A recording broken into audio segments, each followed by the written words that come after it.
kick. Score real quick like. Onside kick, get tied up.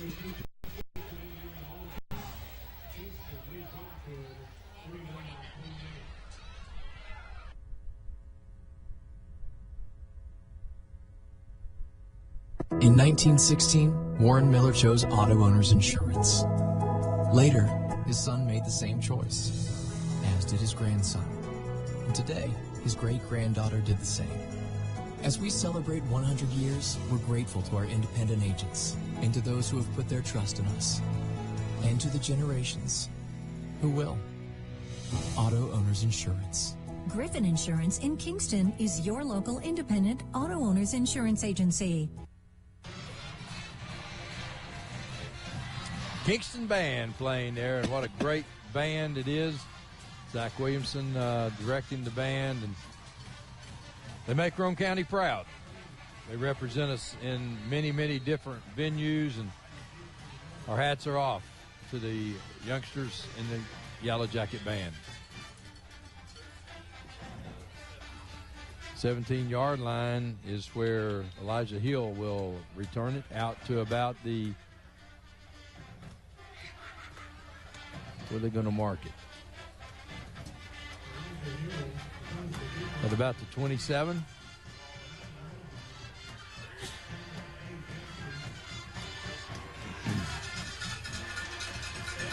At the 27-yard line with 2:50 left in the football game.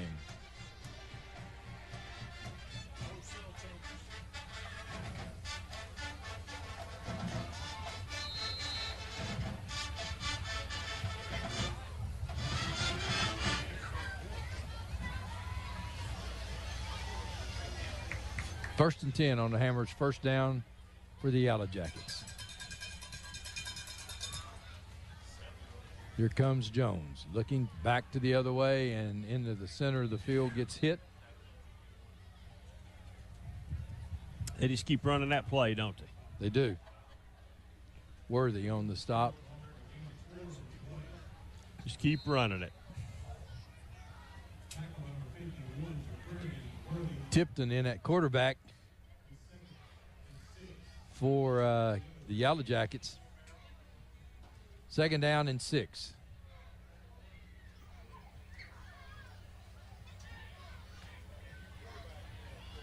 .212 left in the ball game.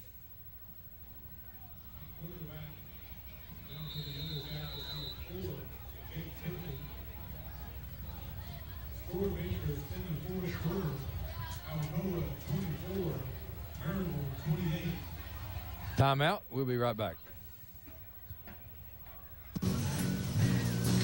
Really? Again? Hey, if I had automotive style suspension like the new Simplicity, plus a free floating mower deck for the best cut, I'd be all that too. Well, And if I had the expertise and advice of his Simplicity dealer, maybe he'd look forward to hanging out with me. you don't have a Simplicity dealership. Good point. Huh. Yeah. SL Bowman & Sons, 524 North Front Street in Rockwood.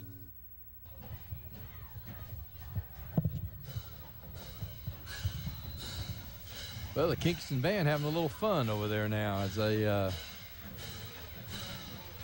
do a little shake and bake. As cold as it is, I can understand. I can too. Well, I'm wearing my big coat next week. And they've taken their coats off. So But I'm wearing mine though, that you owe for. 2:04 left in the game. You can't come to Anderson County till you pay for it. Tipton now will hand off. Oh, no, come on, stop me. New running back for Kingston. It really doesn't matter who runs it. There's a flag. I wonder what that's all about. 19 is Rose on the ball carrier for, and a flag down. Come on, guys. It's 49-28 with a minute and something to go. Leave them buried in your back pocket. Not something blatantly.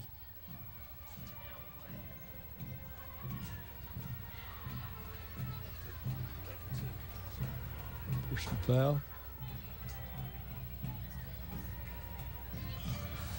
against the Jackets.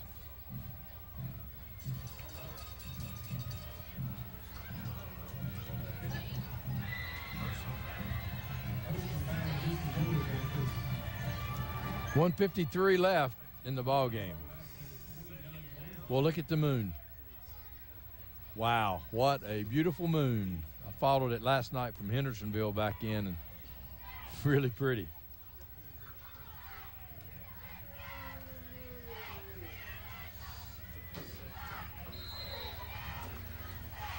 Second down and 8. There's the moon. See right under the trees there, couldn't you? Oh, the Tigers this time smelled it, and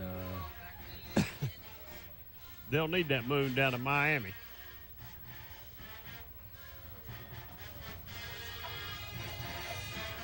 $20-14, Fulton over AE. Must be late in the game, but then give me a quarter.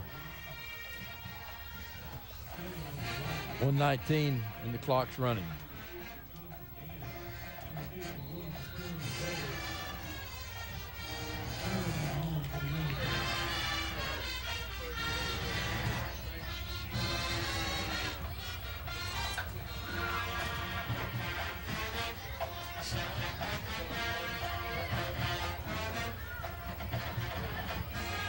Tipton letting the clock run down, and he'll give it out to Rose. And that possibly could be the last play of this football game. Again, stay tuned for the Friday night scoreboard show.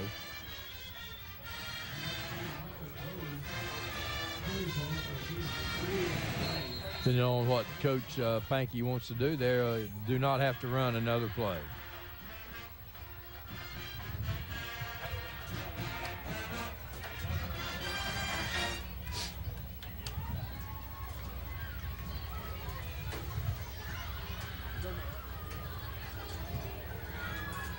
So there'll be about a 3-second difference and somebody called timeout. Kingston takes timeout. 4.7 ticks left on the clock. Jesus.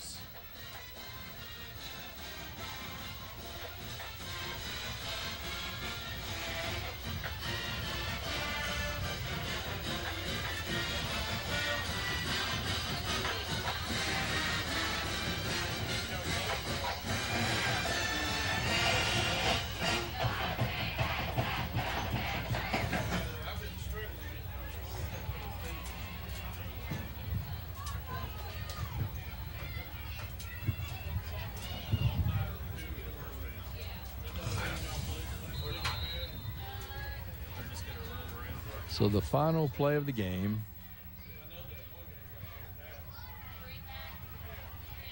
Finally stopped it. Hill will carry it. That will do it from Civitan Field tonight, where the Yellow Jackets come in and win this football game against the Rockwood Tigers. Next week, we'll be right back here at Civitan Field, where the Meigs County Tigers come in to take on the Rockwood Tigers. Again, stay tuned. Immediately following for the Friday night scoreboard show from Studio B. Thanks to all of our cameramen, Brad Jones, and all the guys here. David Queener. Thanks, bud. See you next week. I'll be here.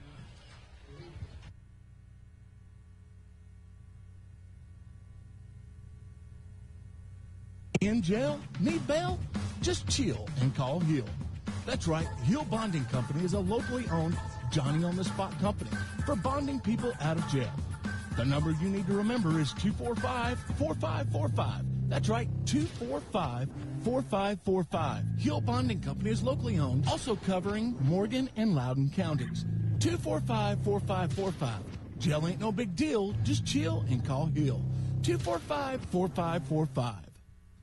The Harriman Utility Board provides electric, gas, water, and sewer services for the city of Harriman, as well as most of Roane and Morgan counties. Recent major projects include an upgrade of our 161 kilovolt electric substation. Another ongoing project is the rehabilitation of an antiquated sewer system, including an upgrade of our wastewater treatment plant. These projects will improve the quality and reliability of these services and meet state and federal requirements. For more information, visit our website at hub-tn.com or call us at 865-882-3242. Evans Mortuary has been serving the needs of families in and around Roane County since 1976. As established members of our hometown community, we understand the security of dealing with people you know you can trust. We build our reputation on this trust.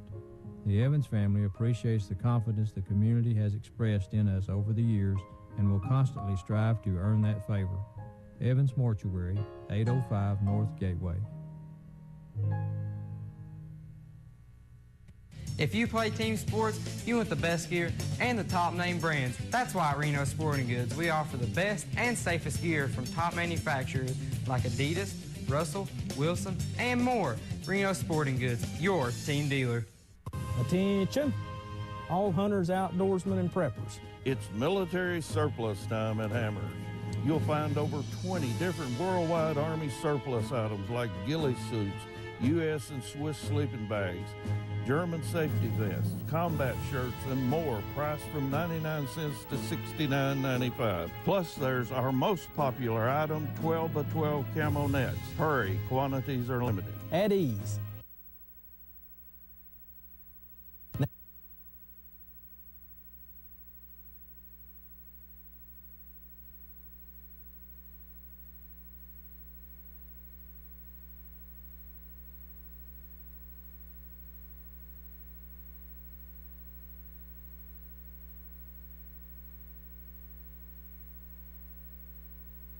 Ladies, it's football time at Hammer Stores and time to show the colors of your favorite college team.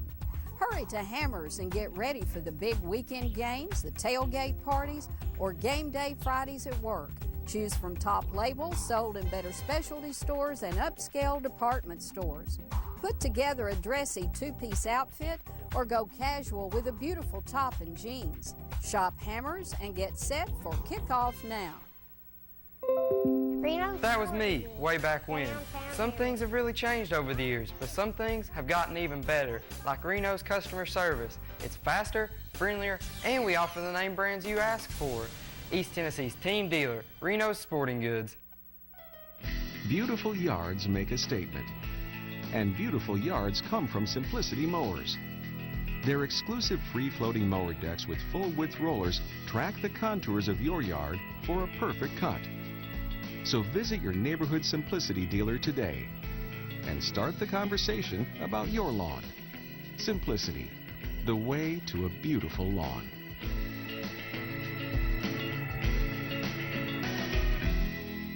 Evans Mortuary has been serving the needs of families in and around Roane County since 1976. As established members of our hometown community, we understand the security of dealing with people you know you can trust. We build our reputation on this trust. The Evans family appreciates the confidence the community has expressed in us over the years and will constantly strive to earn that favor.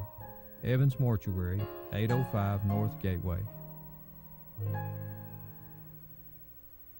It's time to look closer to home and energize America with fuel made in America. Natural gas is a cleaner, safer, more efficient, and more affordable energy choice.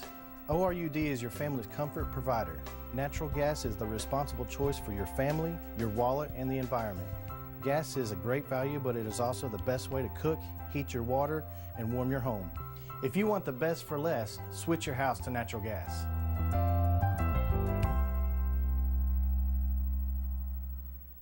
The Harriman Utility Board provides electric, gas, water, and sewer services for the city of Harriman, as well as most of Roane and Morgan counties. Recent major projects include an upgrade of our 161 kilovolt electric substation. Another ongoing project is the rehabilitation of an antiquated sewer system, including an upgrade of our wastewater treatment plant. These projects will improve the quality and reliability of these services and meet state and federal requirements. For more information, visit our website at hub-tn.com or call us at 865-882-3242.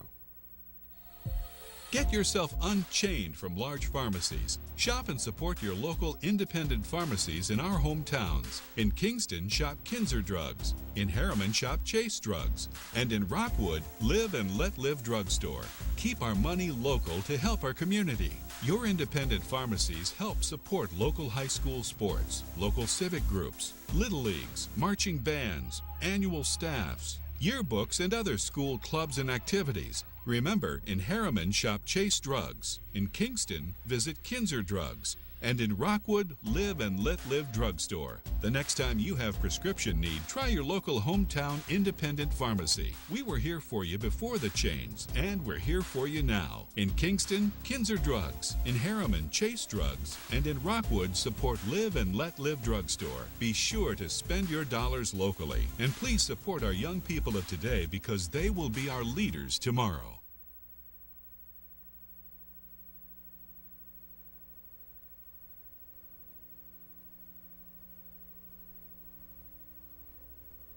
If you didn't buy your rugs at Hammers, you paid too much. Hammers buyers search the South's rug markets every month for special deals on area and room size rugs, like these in traditional, oriental, and contemporary designs. Choose from high quality heat set rugs, olefins or wool. Plus, there's always a special selection of kitchen and bathroom rugs for $288. Remember, Don't pay too much. Buy your rugs at Hammers. Evans Mortuary has been serving the needs of families in and around Roane County since 1976. As established members of our hometown community, we understand the security of dealing with people you know you can trust. We built our reputation on this trust. The Evans family appreciates the confidence the community has expressed in us over the years and will constantly strive to earn that favor. Evans Mortuary, 805 North Gateway. The Harriman Utility Board provides electric, gas, water, and sewer services for the city of Harriman, as well as most of Roane and Morgan counties. Recent major projects include an upgrade of our 161 kilovolt electric substation. Another ongoing project is the rehabilitation of an antiquated sewer system, including an upgrade of our wastewater treatment plant. These projects will improve the quality and reliability of these services and meet state and federal requirements. For more information, visit our website at hub-tn.com or call us at 865-882-3242. Beautiful yards make a statement, and beautiful yards come from Simplicity Mowers. Their exclusive free-floating mower decks with full-width rollers track the contours of your yard for a perfect cut. So visit your neighborhood Simplicity dealer today and start the conversation about your lawn. Simplicity, the way to a beautiful lawn.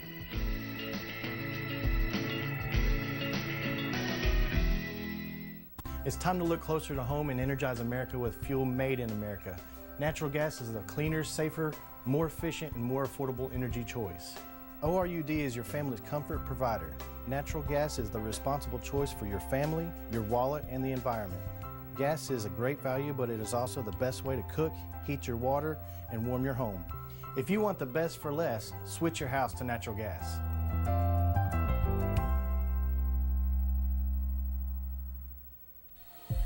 Get yourself unchained from large pharmacies. Shop and support your local independent pharmacies in our hometowns. In Kingston, shop Kinzer Drugs. In Harriman, shop Chase Drugs. And in Rockwood, Live and Let Live Drugstore.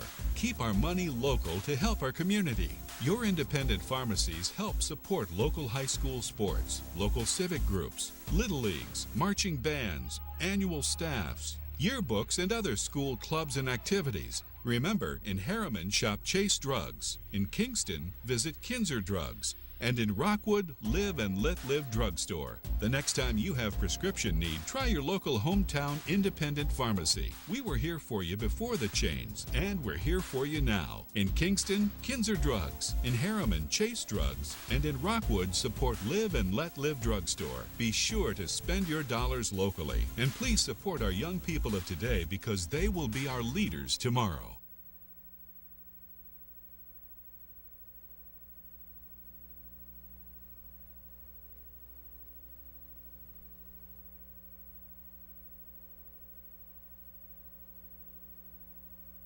Ladies, it's football time at Hammer Stores and time to show the colors of your favorite college team.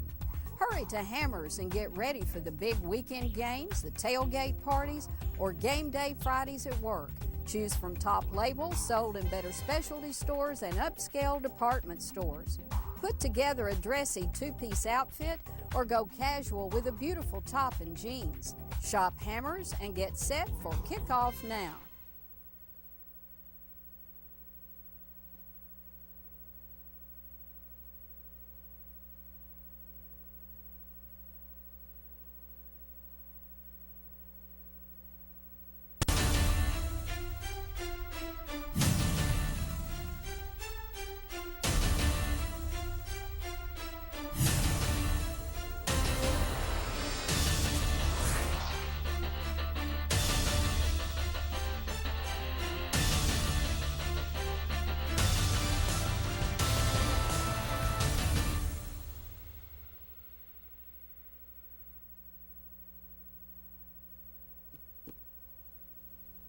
Welcome in, ladies and gentlemen. Welcome back to the Friday Night Scoreboard.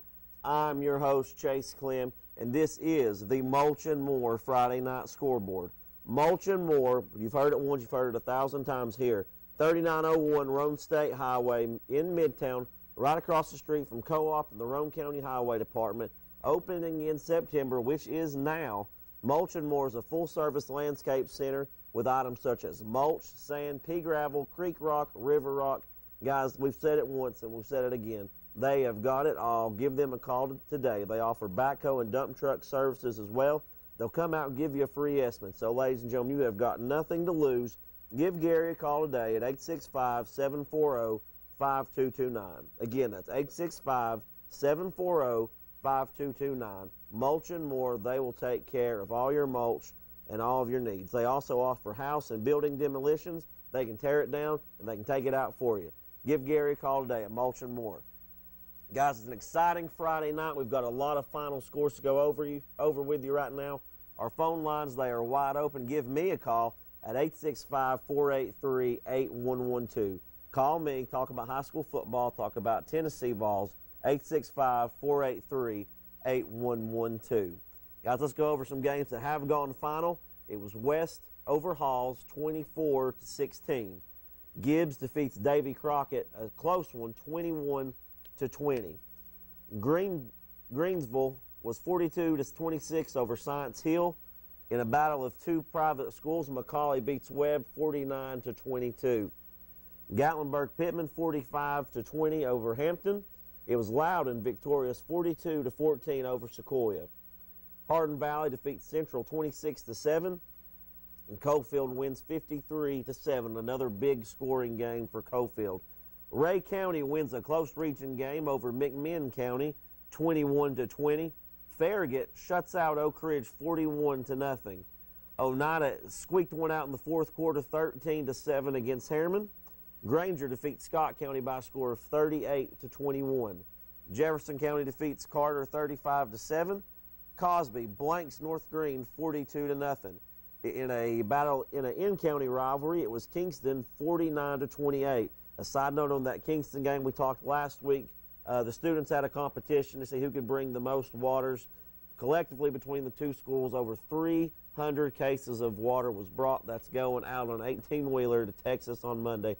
Thank you, guys, and thank you, Rome Cares. It was Lenore City 41-21 over CAK. Cloudland defeats Avery, North Carolina, 42-36. Greenback defeats Kings Academy 28-12.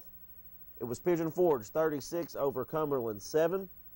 Campbell County beats Morristown East by a score of 28-3. In a close game, Powell defeats Carnes 21-19.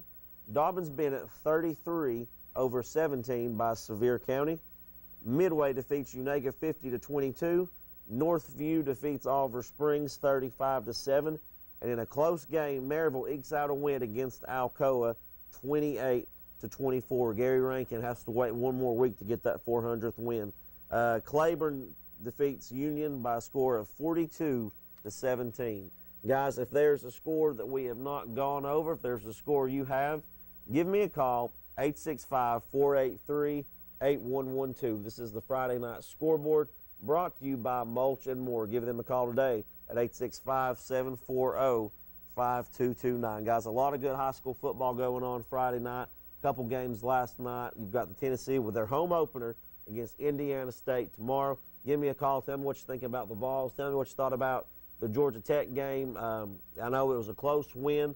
I know I didn't feel great about it. I know somebody called in last week. They wouldn't bet their farm that Georgia Tech was going to run all over us, beat us by 20. Hopefully we get a call and another prediction from him tonight. Hopefully get some of you good callers, some of you regular callers to call in tonight.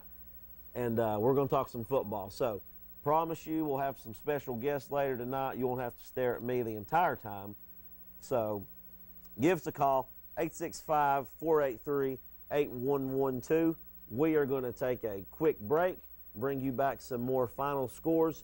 The phone lines are wide open. Give us a call at 865-483-8112. This is the Mulch and More Friday Night Scoreboard Show, and we will be right back. Ladies, it's football time at Hammer Stores and time to show the colors of your favorite college team. Hurry to Hammers and get ready for the big weekend games, the tailgate parties, or game day Fridays at work. Choose from top labels sold in better specialty stores and upscale department stores. Put together a dressy two-piece outfit or go casual with a beautiful top and jeans. Shop Hammers and get set for kickoff now. That was me, way back when. Some things have really changed over the years, but some things have gotten even better, like Reno's customer service. It's faster, friendlier, and we offer the name brands you ask for. East Tennessee's team dealer, Reno's Sporting Goods. Beautiful yards make a statement. And beautiful yards come from Simplicity Mowers. Their exclusive free-floating mower decks with full-width rollers track the contours of your yard for a perfect cut. So visit your neighborhood Simplicity dealer today and start the conversation about your lawn. Simplicity, the way to a beautiful lawn.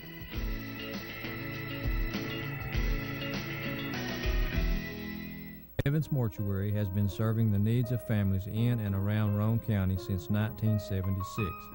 As established members of our hometown community, we understand the security of dealing with people you know you can trust. We build our reputation on this trust. The Evans family appreciates the confidence the community has expressed in us over the years and will constantly strive to earn that favor. Evans Mortuary, 805 North Gateway. It's time to look closer to home and energize America with fuel made in America. Natural gas is a cleaner, safer, more efficient, and more affordable energy choice. ORUD is your family's comfort provider. Natural gas is the responsible choice for your family, your wallet, and the environment. Gas is a great value, but it is also the best way to cook, heat your water, and warm your home. If you want the best for less, switch your house to natural gas.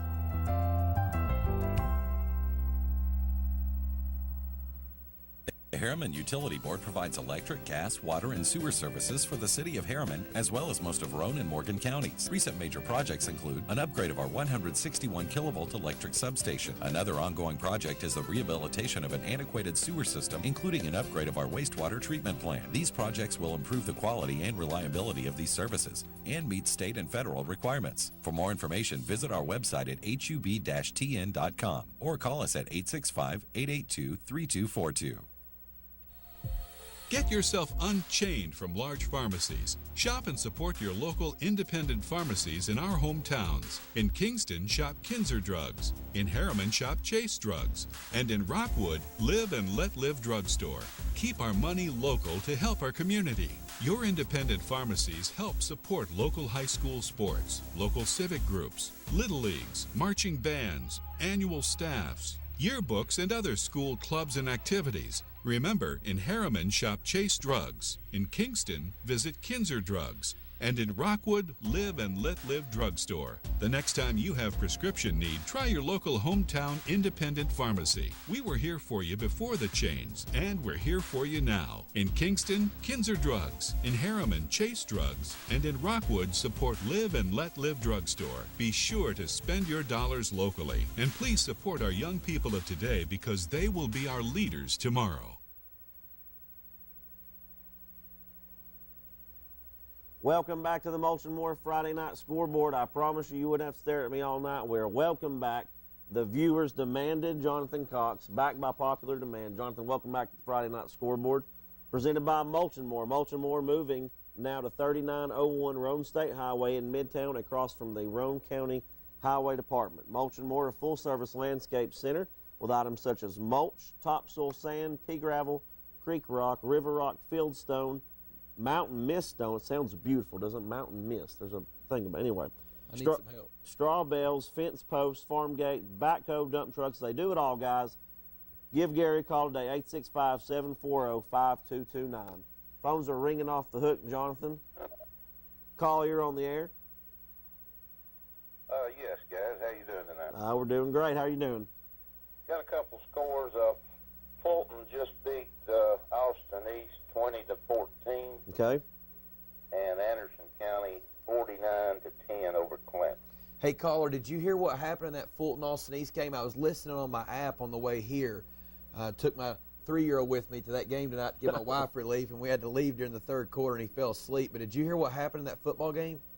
I really didn't hear much of it, just the last part of it. Austin East was driving, but couldn't get it in, so it ended with, I think Fulton had the ball and the time run out. But I really don't know any details. Yeah, the details that I got from a couple of guys that were there from the AD, he said that there was a pass complete on the sideline, Austin East sideline. The tight end gets taken out of bounds. A fight breaks out. Mm-hmm.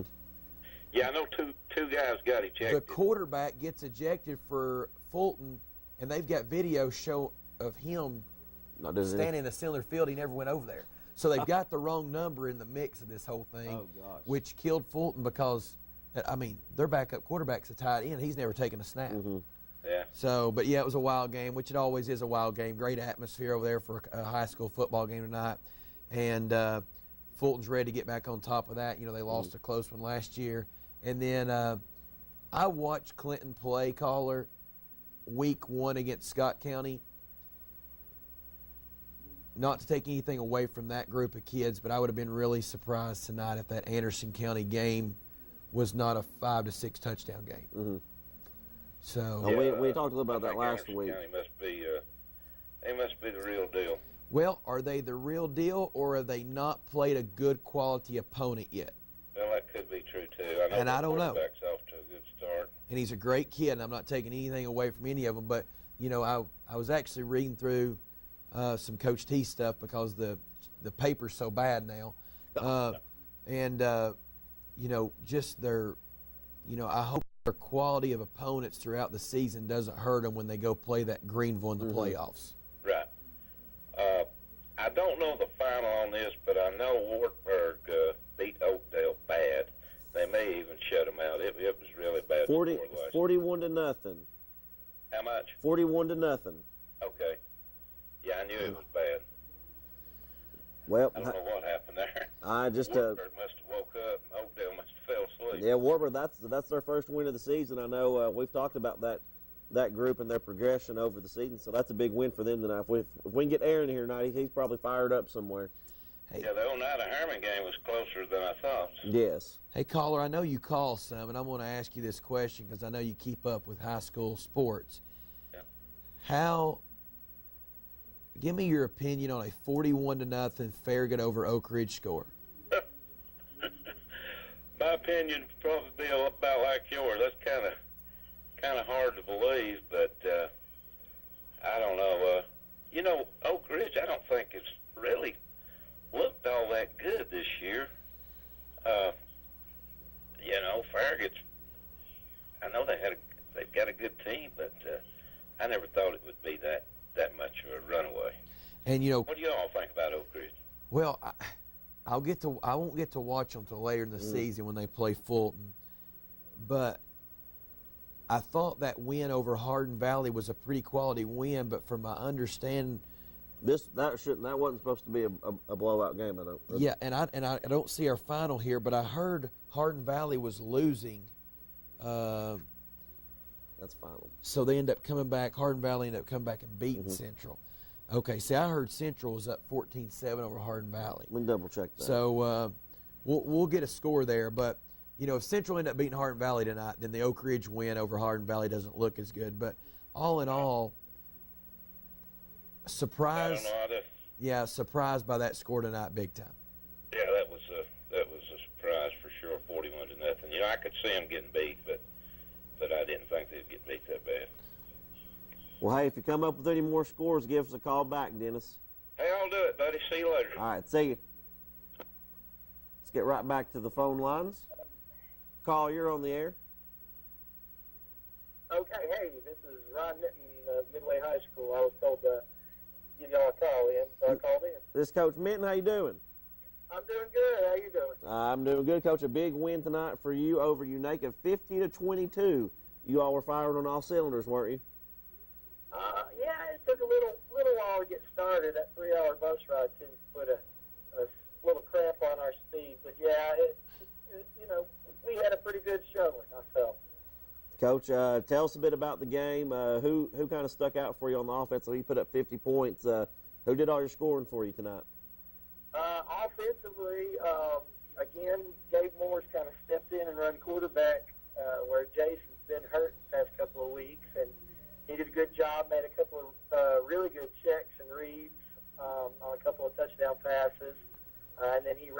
for a couple more. So Gabe did really well. Zane Mosier, I don't really know the statistics, but he had pretty good catches and some yards after the catch, which is always good. We had another touchdown by Cyrus Clark and another one by Andrew Burton, so it's kind of a couple of them. Gabe ran back a kickoff return for a touchdown, too, to start the second half. So it was a pretty well-rounded offensive game. Sounds like a big team effort out of the Green Waves tonight. Yeah, it was. Those are always good to see. Hey, Coach, who do the Green Waves have upcoming next Friday night? Next Friday we have bye, so I feel really good about our chances next week. Get a good time. Have you got some players that'll need that week to get rested up and healed? Oh, yeah. We've been going hard since July, so it'll be nice to kind of have a week to kind of ease off a little bit, but we can't ease too much because we get into the big part of the schedule then with Tellico and then all of our region games, and those are the ones that matter the most. So it'll be a big week to get better. Awesome. Well, Coach, where's the bus stopping at on the way home south of the river? Anywhere good to eat? Oh, no. We kick the tires and we burn down as fast as we can. That's a 3-hour ride. I got to get back to the game tomorrow. All right, Coach. Well, safe travels and get rested up next week. I appreciate it. Thank you. Thank you.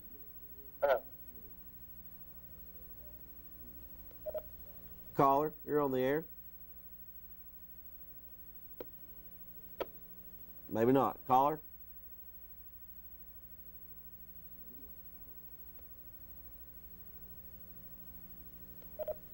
Caller, you're on the air. Hey, Chase, what's up? This is your buddy Aaron. What's going on, Aaron? Wartburg, I'm announcing this correct, with a huge win tonight, correct? You're getting that right, yeah. Wartburg getting the win over Oakdale. That was at Oakdale, breaking a 3-game losing streak to the Eagles of Oakdale, but more importantly, breaking a 25-game losing streak that stretches all the way back to the 2014 season. Really, that is incredible. You know, we've talked about all week, and we've talked to the Wartburg coach about them getting back, basically a whole culture change in Wartburg, and that seemed to pay dividends tonight. Yeah, it did. The last 3 games, Oakdale outscored Wartburg 88-27, and so tonight Wartburg puts up the shutout 41-6. I know they capitalized on some Oakdale turnovers and able to pull that one out. So, I had to call in. I'm sick now. I don't know if I've got food poisoning or what. Mm-hmm. My stomach's really bothering me, so I had to sit at home, but I got it on, and I figured I'd call in and say congratulations to Coach Human and the Wartburg Bulldogs, and tune in, see what else happens around the area as well. Well, will there be anything left in Wartburg, in Morgan County tomorrow morning? Gosh, I hope so. Because there's a lot more work to do. Next week they've got Sunbright, and that's another team that they've got a losing streak against. And when you've got Wartburg that has nearly 500 students in it, and you're playing a team like Oakdale or Sunbright that has like 200 students, Wartburg's supposed to win that game. It's just supposed to happen. And kudos to Sunbright and Oakdale for taking advantage of that series and having a winning streak in those series. But Wartburg can't stop now. There's a legitimate chance that Wartburg could actually make the playoffs this year, which would just be ridiculous because that Region 2 AA only has 5 teams in it. Mm-hmm. 4 of those teams are going to the playoffs. All you got to do is beat one of those guys. That's it, and then you're in. So Wartburg's still got a lot of work to do, but hey, celebrate it, have fun, but get back to work and get that win against Sunbright next week. Get to feeling better, buddy. I appreciate it. Thank you. All right, see you, Aaron. Thank you. See you. They're blowing up. This is a good thing. Dennis, you're back. What's up? Okay, Hardin Valley did win tonight. It was 26-7. 26-7. All right, hey, a couple more that have gone to final. Polk County beat McMinn Central 29-20, and West Green defeats South Green 35-21. Yeah, I saw where Meigs County won again. They must have a pretty good team this year. I think they may be ranked. They're a pretty good team. 24-7 over Sequatchie County. 24-7. Yeah, Meigs County. They're 4-0. Rockwood travels to Meigs County next week, so that'll be a tough game for the Tigers. A tough one, yep. Okay, guys, check you later. All right, see you. Thank you. I don't know if you've talked about this, but a score that's definitely probably interesting to hear if you're an Anderson County fan is Greenville goes to Science Hill and wins 42-26. And tell me about that, because like we've said on here before, I'm a kind of a Roane County. Tell me what that means. Tell me about that game. So in the new region, or the new 4A, in Region 1, you have Granger County and Greenville being the best two teams. Mm-hmm. In Anderson County's region, you've got Anderson County being the best by far, Mm-hmm. and then the rest of the teams are from Chattanooga. Yeah. Hickson, Tyner, Brainerd, Howard, and the travel for Anderson County is just going to be terrible. Yeah. And the gates are going to be terrible. Mm-hmm. And really the reason why it's so bad is because Fulton, Carter, Seymour all decided to go up, and Gibbs all decided to go to 5A Mm-hmm. because they knew that they would get split up in Knoxville, and they didn't want that travel. Yeah. Well, Anderson County decided to stay. They could have went. So that was kind of They could have went 5 and played Campbell and Central and Powell and those teams that they've been playing, Mm-hmm. but they decided to stay at 4. Did they say that as a benefit, staying down? Well, a benefit that you play an easier schedule. But you got to travel everywhere. But you have to travel everywhere. So a Fulton of the world, they couldn't afford to do that financially. Mm-hmm. An Anderson County of the world, you hope you make enough money off they only got Clinton Gate now because they don't play Campbell, they don't play Oak Ridge. So, this year their gates are going to suffer, and financially, you're paying $1,000 a week to travel, Mm-hmm. and when you have a home game, you're not bringing any money. Yeah. So it's tough. So it's easier schedule, harder travel. But to get back to my point, for Anderson County to make it to Cookeville, they are going to have to go through Greenville. Mm-hmm. And more than likely, since this is the first year of the reclassifications, they'll have to travel to Greenville. Yeah. I've been up there 3 times with Fulton, walked out there with a win 1 time, and it's an awesome place to play a football game. Mm-hmm.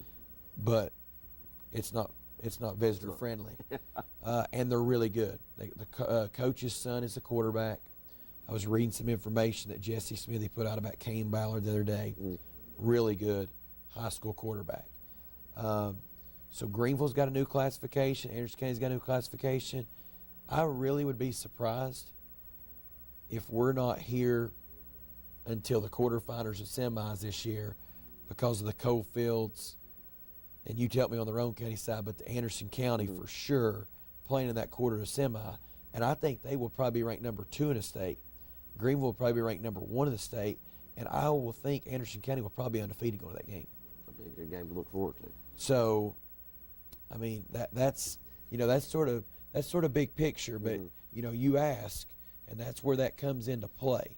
Last year on this show we talked Harriman, Coalfield, Greenback. What was going to happen? Mm-hmm. Who was going to play 2 tough games back to back? Who was going to be that 1 seed? This year, I think the playoff picture for Anderson County and Greenville is really clear. Mm-hmm. The only person that could put probably a kink in that would be Elizabethton. Mm-hmm. But as good as the quarterback and the offensive line is for Anderson County, and as well coached as Davey Gillum and Jonathan Chadwell have that group week in and week out, I'd be surprised if they weren't playing in that quarterfinal or semifinal game. And I don't remember how that works, and that's why I say one or the other. Yeah. I thought it was quarters. I heard an Anderson County guy say the other day it'd be semis. So somebody out there give us that. Somebody knows that. You talk about that Rockwood, Kingston, Coalfield, or Harriman, Greenback, Coalfield. Everybody now is looking forward to the Coalfield Greenback game. That's going to be a really good game to watch. Yeah. Caller, you're on the air. Hey. What's going on, Stephen? How are you? All right. How are you, Chase? We're good. What's going on tonight? Y'all said something about Rockwood going to Meigs County. Yes. Was I wrong? Rockwood's coming. Meigs County's coming to Rockwood. Okay. But it is Rockwood and Meigs next week, correct? Right. Because I was watching the Rockwood. I was watching them on TV tonight against Kingston, and Ron and Queener said they would be there again next week. Yes, and then I think Rockwood goes on a pretty long road trip for a few weeks before they're back at home. Rockwood only with 4 home games this year, so. Why is that? Just how the schedule fell. We'll have 6 next year, and then I think you have some teams drop late and you have to pick up games. So is every team in Roane County playing each other this year? Pretty certain. Oliver Springs might be missing one of the teams. Okay. I'll have to go back and look, but the Roane County teams have gotten better at playing. That needs to happen. Because those are good gate games for both the games. Yeah. All right. Go ahead. I kind of miss those county rivalries, though, where all of them play each other. Yeah, they're starting to pick back up. Like tonight, you saw Rockwood and Kingston. Harriman Kingston played earlier in the year. Rockwood Midway played, so it's good for each school. They're good gate games. Teams tend to travel well. I know it was packed at Rockwood tonight, and when Rockwood goes to Kingston next year, that game will be packed too. It's good financially for each team. I'm an Anderson County guy, and even though Oak Ridge is a city school and it's in Anderson County, I think it's sad that football game don't take place every year.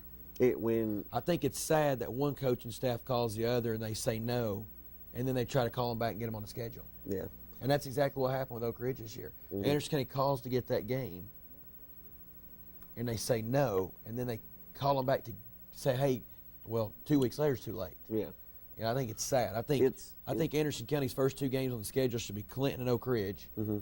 After your district schedule comes out, or region schedule, and then you got Clinton, Oak Ridge, and you go find a couple more games. Oh yeah, it's a shame that you have. It would be a shame if Rockwood and Harriman didn't play, just like you're saying. Yeah. It just doesn't. It doesn't make sense. It doesn't make sense. So you know those people, you see them every day, and it's a shame when your schools don't play. Yeah. Hey, go ahead, Stephen. Okay. Now that Rockwood Harriman game on the 21st is going to be on Channel 98, I heard. It probably will be. That Rockwood Harriman game, Rockwood Harriman, the longest running rivalry in the state of Tennessee. That's awesome. So they've played That's a good fact. since the beginning of time, I think. God created Adam and Eve, then Rockwood Harriman started playing football. So I got one more question before I get off here. All right, what you got, Stephen? Was Mr. Cox there last year, or is he just joined you? I've been here this is my 5th year. Yeah, okay. Yes. This is about my 3rd time being here. You was with the other one too, huh? Yes, me and David, I think that we did the show for 4 years, and I brought, my wife and I had our 3rd child about 3 weeks ago, so I've had fun being home with my young son, Nash. Oh, that's good. That's good to hear. Well, I'll let y'all go. I'll get off here. I'm just going to say one more thing.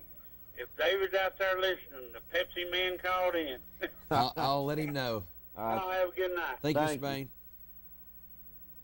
Jonathan, I think we'll get the signal. I think we need to pay some bills real quick. Guys, we're going to take a quick break. If you're on hold, we'll get to you right as we come back, take a quick break and pay some bills. This is the Mulch and More Friday Night Scoreboard, and we'll be right back.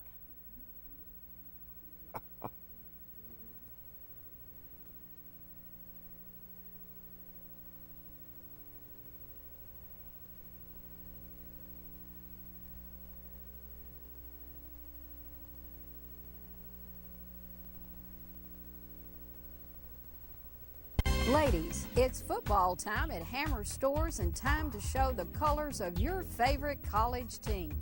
Hurry to Hammers and get ready for the big weekend games, the tailgate parties, or game day Fridays at work.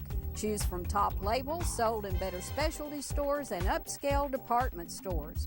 Put together a dressy 2-piece outfit or go casual with a beautiful top and jeans. Shop Hammers and get set for kickoff now.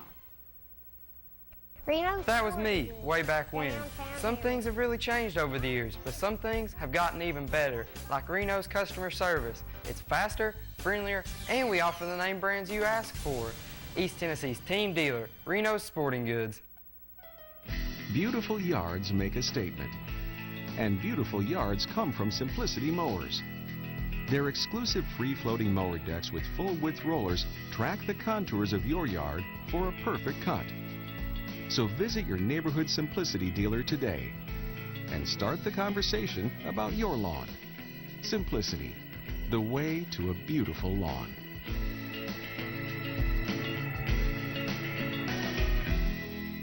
Evans Mortuary has been serving the needs of families in and around Roane County since 1976. As established members of our hometown community, we understand the security of dealing with people you know you can trust. We build our reputation on this trust. The Evans family appreciates the confidence the community has expressed in us over the years and will constantly strive to earn that favor. Evans Mortuary, 805 North Gateway. It's time to look closer to home and energize America with fuel made in America. Natural gas is a cleaner, safer, more efficient, and more affordable energy choice. ORUD is your family's comfort provider. Natural gas is the responsible choice for your family, your wallet, and the environment. Gas is a great value, but it is also the best way to cook, heat your water, and warm your home. If you want the best for less, switch your house to natural gas.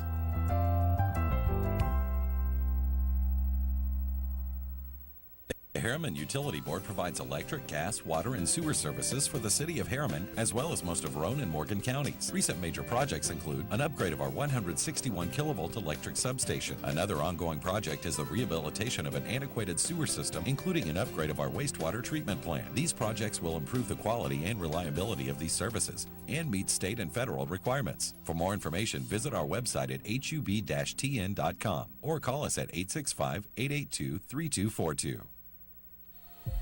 Get yourself unchained from large pharmacies. Shop and support your local independent pharmacies in our hometowns. In Kingston, shop Kinzer Drugs. In Harriman, shop Chase Drugs. And in Rockwood, Live and Let Live Drugstore.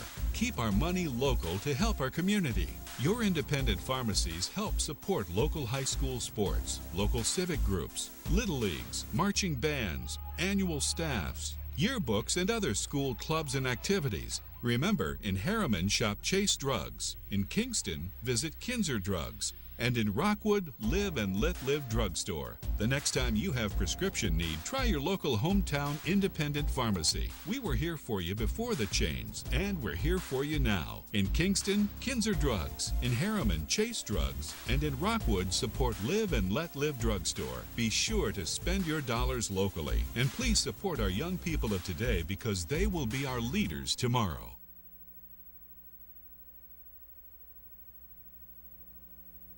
Welcome back, ladies and gentlemen, to the Mulch & Moore Friday Night Call-In Show. I'm Chase Clem, joined by Johnathon Cox. Mulch & Moore, 3901 Roane State Highway, across from the Roane County Highway Department.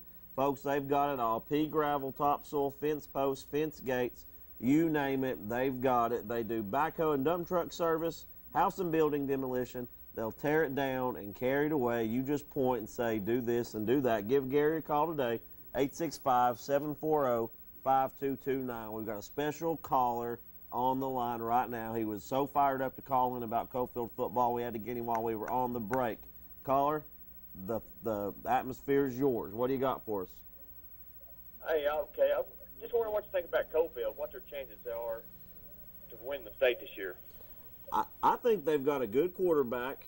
I think they've hung a lot of points up on a lot of teams so far in the season. I don't know if they've played a quality opponent yet. I think you might agree with me on that, but it is impressive what they've done so far this season.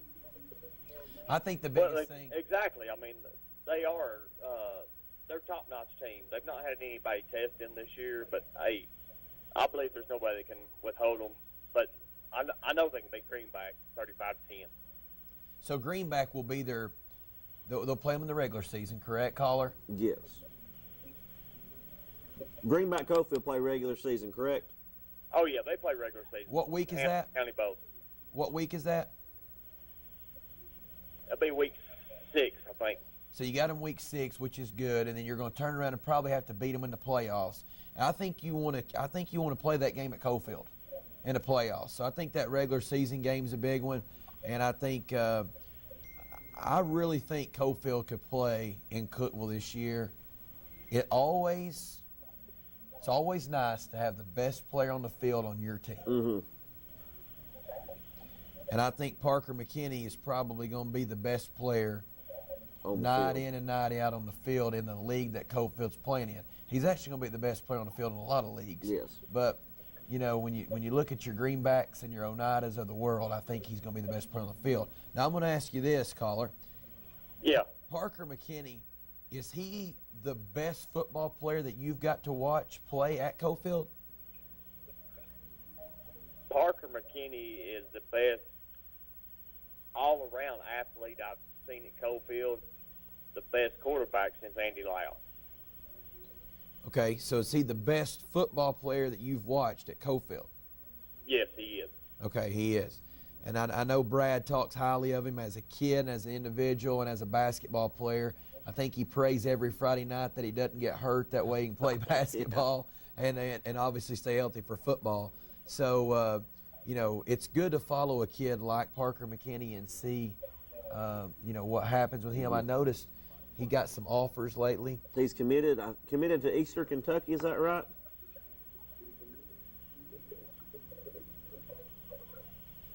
Is he committed to Eastern Kentucky, caller? Eastern Kentucky, yes. He is at Eastern Kentucky, and I think he has a bright future up there. Do you think that is he firm on that? Do you think there'll be other offers that come in at the end of the season? There's been other offers I know of, but he said he was impressed with you know, with their coaches, and also he loved the campus, and I think he's really committed to them. Awesome. Well, hey, we talk a lot about Parker McKinney, and it's all well due. Give us some other players on that Cofield team that contribute, that play big roles. Hey, you know, the Keithley boy's great. There's several other key players in there that help a lot. You know, they have so many, but Parker just stands out above. He's hands down one of the best players in the state. That's good. He's hands down one of the best I've ever seen, and he's smooth at football and basketball. Do you look for him to be a Mr. Football candidate? They've redone how they do Mr. Football now. It's harder now. It's harder. Yeah, it's just 3. There's just 3, right? There's not a alignment of this or that. There's just a. From my understanding, it's the 3 best players in the classification, and I would be really surprised if they go undefeated or have a really nice year, and he's already got a commitment under his belt. That helps. When you can already say you're going somewhere, that helps you in this big picture voting. I was fortunate enough to coach a basketball kid who was Mr. Basketball, and it helped him that he was already committed to Mississippi State. You know, it just helps he's committed. And I think McKinney's had a great career, and he should be a finalist. Hey, is there any other team besides Greenback that could give Cofield, you know, a ball game? Yeah, Marion County. Marion County will be a good one. They got them in 2 weeks. Do they have to travel to Marion County? That'd be a long bus ride for them. Yeah. Well, good deal. Well, we wish Cofield the best of luck, and Parker McKinney and all those, and the whole team down there. Good. What about the Oliver Springs score? Did they win tonight, or they did get split? No, they were. They got beat by Northview 35-7. Surprise. You got bad blood with the Oliver Springs Bobcats? Man, you know how the Bobcats are. I'd kick that helmet off the front of the stage over there by what's his name over there. I hear you. Well, caller, you have a great night. Thanks for calling. Hey, you guys have a good one. Right. Have a good one. All right, thanks, bud. See.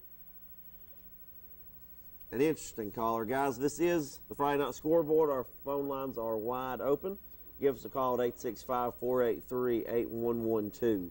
Brought to you by Mulch and More. Give them a call today. Call Gary, 865-740-5229. You've got a newborn. Did you get to watch Tennessee, Georgia Tech Monday night? Well, it's in a little bit of a weird situation. I travel a lot for work. I had a meeting at 8 o'clock about 20 miles outside of Atlanta. So I was going to have to leave anyway, so I went down and watched that football game. The Georgia Dome is the nicest football stadium or dome I've ever been in. It's better than Jerry's World. Really? Absolutely. It was a true fan experience, regardless who you were cheering for.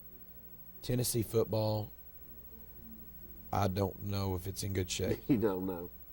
I mean, that did not look good. And whose feet does that fall at? I think it's a coaching staff, and it starts with the top and goes all the way through. You've got a guy over there that's brought in some good recruits the last 2 or 3 years, and the talent level development's not been good. Yeah, we've talked about it before. Is Butch Jones just an 8-4 guy at the end of the day? Not has he peaked, but what we've got, is that what we're getting? I can't say he's an 8-4 guy. I can say he's one good cliche guy. You mean brick by brick and trash can and every one of them, none of them are original. Yeah. That's what I'm more worried about. Mm-hmm. I watched a clip from Nick Saban's practice the other day. I was in the airport in Tampa trying to get home, so you can imagine what that was like yesterday. Yeah. So I'm watching a clip from Nick Saban. The kid comes back to the huddle and he said, "I was open." He said, "That's what my coaches tell me all the time. Man, we had a guy open down the sideline. We had a man open in the middle of the field, and guess what I scream? Punt team." Yeah. He said, "Don't tell me if you're open, make a play." Mm-hmm. So, I just don't know if that goes on. I can't stand the Florida coach at all, McElwain. But he said something the other day that we'll never hear our football coach say. He said, "We physically got our tail kicked for 4 quarters." And that's just being blunt. That's what you don't get just a straight answer from our coach. No, complimentary football. So it's always something. And we'll talk college football here in an hour. Mm-hmm. But that, if you have a chance to go watch a Falcon game, you've got to go see that place. It's amazing. It's the most family-friendly place I've ever been to. Souvenir Coke refill, $4. Oh, yeah. All the Coke you can drink. Paper cup, $2. Hot dogs. I even heard there's like a $20 combo. You just get all this stuff that you would. Yeah, it's amazing. Arthur Blank said, "I want you to be able to come here, watch a football game, and feed your family for $30. Well, that's a crazy concept. And he did a good job. Carl, you're on the air. This is Coach Price, Coach Cox. Hey, Coach, how you doing? Doing good. Just on the bus heading home to Morristown. So I understand y'all got a big win up there tonight. Tell us a little bit about what happened there. I know all the Anderson County fans love you calling in this Roane County and Anderson County call-in show. We do have some people in Campbell County that listen every night. So that's good. I like to hear it. Hope we got some Campbell County fans living down that way. That's right. Fill us in a little bit and let us know what's going on.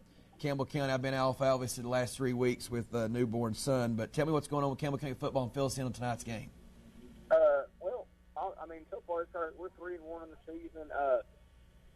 Start out. Well, last week we had stuff lost against Oak Ridge. Game, we just had some bad opportunities in the third quarter, but hats off Oak Ridge. They made some plays late when they needed them. But when our kids kind of came out flat tonight, honestly, we kind of just I don't know if there's an emotional drain from last week's big tough game last week with Oak Ridge, but we kind of came out with sluggish. But then it was 7-3 at halftime. Then second half we kind of came out, got a little bit of zone. I think we outscored them 21-0 and ended up winning 20-3. So. I think sometimes you get that after a big game, especially a hard-fought game when you kind of come up on the short end. But our kids handled it well after halftime, and hats off Morrison. Coach Wells, who used to be at Campbell County, did a great job. His kids are ready to play, and so it's a little bit of some personal, I'm sure, for him going against his old school. But our kids handled it well, and good night for us, and makes this bus ride a lot easier on the way home. Yeah, absolutely. Now, who do y'all have next week in the region? It's not a non-region game for us. We actually play Gibbs, and then we have a bye, and then our next region game is Powell at home in 2 weeks. So I did notice, Coach, that Powell got a big win tonight, 21-19 over Carnes. That Carnes team must be a little better than they've been in the past. Yeah, I think Carnes and Powell both, looks like things are on the upswing. I know Coach Elton does a good job at Powell and Coach Taylor at Carnes, so our region, I feel like, is one of the toughest ones around, especially in 5A. I mean, you look at the other region. We've actually played 3 Region 1 5A teams, and we're 3-0. So, I think that speaks volumes for our region with Fulton and West and Oak Ridge, and now with Carnes and Powell playing better. So, and even Clinton, I know they lost. I guess somebody told me they lost. I don't know what the score was, but, their Coach McCamey's obviously got some excitement down there. Yeah, we talked about this back in the spring, that other region over there, and we talked about it a little bit on the show earlier. The other region over there in 5A would have been a lot easier for anybody that could have been over there. But unfortunately, the one that you are in with Fulton and Oak Ridge and Powell and Carnes, it's loaded. And West. Yeah, it's tough. And I think, even more tough is, we get paired up with Region 4 with the Catholic and Ray County.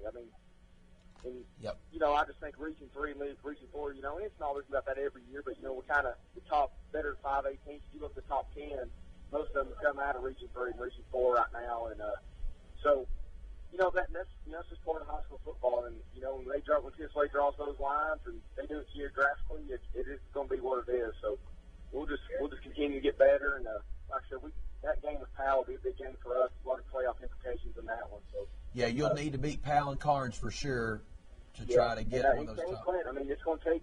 There's going to be a good team probably sitting at the house coming round one out of our region. I mean, that's why you got to take it one at a time. And I'm sure, just like they're probably preaching their kids the same thing. So. Well, I'll tell you this, Coach. That's why you got to enjoy them on Friday nights when you get them, because you got to go Saturday and Sunday, move on to the next opponent. But, yeah, and I'll tell you this. You don't know if you know this yet or not. Fulton will be traveling to play Carnes next week without Xavier Malone. Oh, really? What? Did he get hurt tonight? A fight breaks out on the sidelines of the Austin East after our tight end got tackled over there. So number 7, the tight end, the Booker kid, who's a good player on both sides of the ball. Right. Fight breaks out. Malone, from my understanding, never makes it outside the hash mark, but gets ejected. So I don't know if you can appeal that. I don't know. I guess you can appeal it, but still, it's got to be overturned. Yeah. Right. So it's tough for them to do that. It's tough for them to do that. Yeah. Yeah. It's kind of like when an umpire makes a bad call, even though he's wrong, they tend to stick with it. Yeah. So it looks like they're going to be going that way and playing without him, which could be a tough test to go to Carnes and play with that quarterback. I mean, your offense is built around him. Exactly. Yeah. Well, hey, thank you for calling, Coach. You never know. Yep. Coach, thanks for calling. You'll have a safe bus ride back. We've got all of our lines blowing up here. So thank you for calling. We'll talk to you next week. Sure, that's That's right. All right, Jonathan, I appreciate it. All right. See you, buddy. See you, Coach. Carl, you're on the air. Okay. I just wanted to say that that fella was big on Caulfield. Caulfield probably does have a good team this year. And talking about Olive Springs, but 26 years ago, Olive Springs owned Caulfield. That's what I'm talking about. Less than nothing. In baseball and football. Well, hey, give it back to him one time. Let him know what it's about. The old timers still around, remember? Well, that's good. That's stuff tends to swing one way and the other for a while. Yeah, that's exactly right. So it's just swinging in their favor right now. Yeah. Poor old Olive Springs, they're pitiful.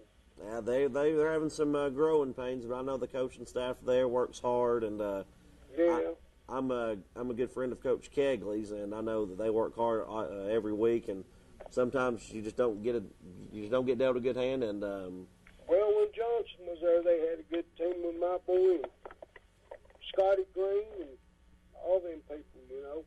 They had good teams in them days because them boys played from T-ball and pee-wee football all the way up through high school, and they were good when they were young. So naturally, they're good when they got in high school.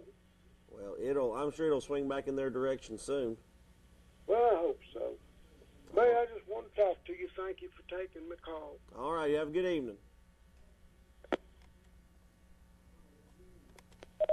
Caller, you're on the air. Hey, Chase, it's Landon Harden with WKNT. Hey, what's up, Landon? You call in with some bragging rights tonight, don't you? Well, Chase, it was a wonderful night for football at Citizens Field, and pretty good game. Kingston just kind of pulled away in the second half, but I'll tell you, Rockwood took the opening kickoff back in the third quarter and had the momentum and had Kingston punting the ball. It could have been a different story, but Coach Finke's linemen really took over the game down the stretch and kind of pulled away. But a game with a lot of big plays, Chase. It was if you like offense, it was a good one to be at. I saw, did a Kingston receiver make a one-handed grab for a touchdown? Yeah, that was Elijah Reed on I believe it was about a 53-yard touchdown play just down the sideline, and Rockwood defender had it covered nicely, just like his coaches probably taught him to do, and Brandon Clemens threw it to his outside shoulder, and he just, his left hand was tangled up, and he just stuck his right hand out and somehow caught the ball. We couldn't believe it, along with everybody else up on the press box. It was It looked like Odell Beckham. Amazing catch. Yeah, that game, like you said, it was close, and it was a 2-touchdown ball game, I think, coming out to the second half, and then Rockwood runs that kick back, and you think you're about to see a big momentum change. They fumbled, into Kingston territory. Am I correct? Yeah, Rockwood turned the ball over. Kingston got the ball back and punted.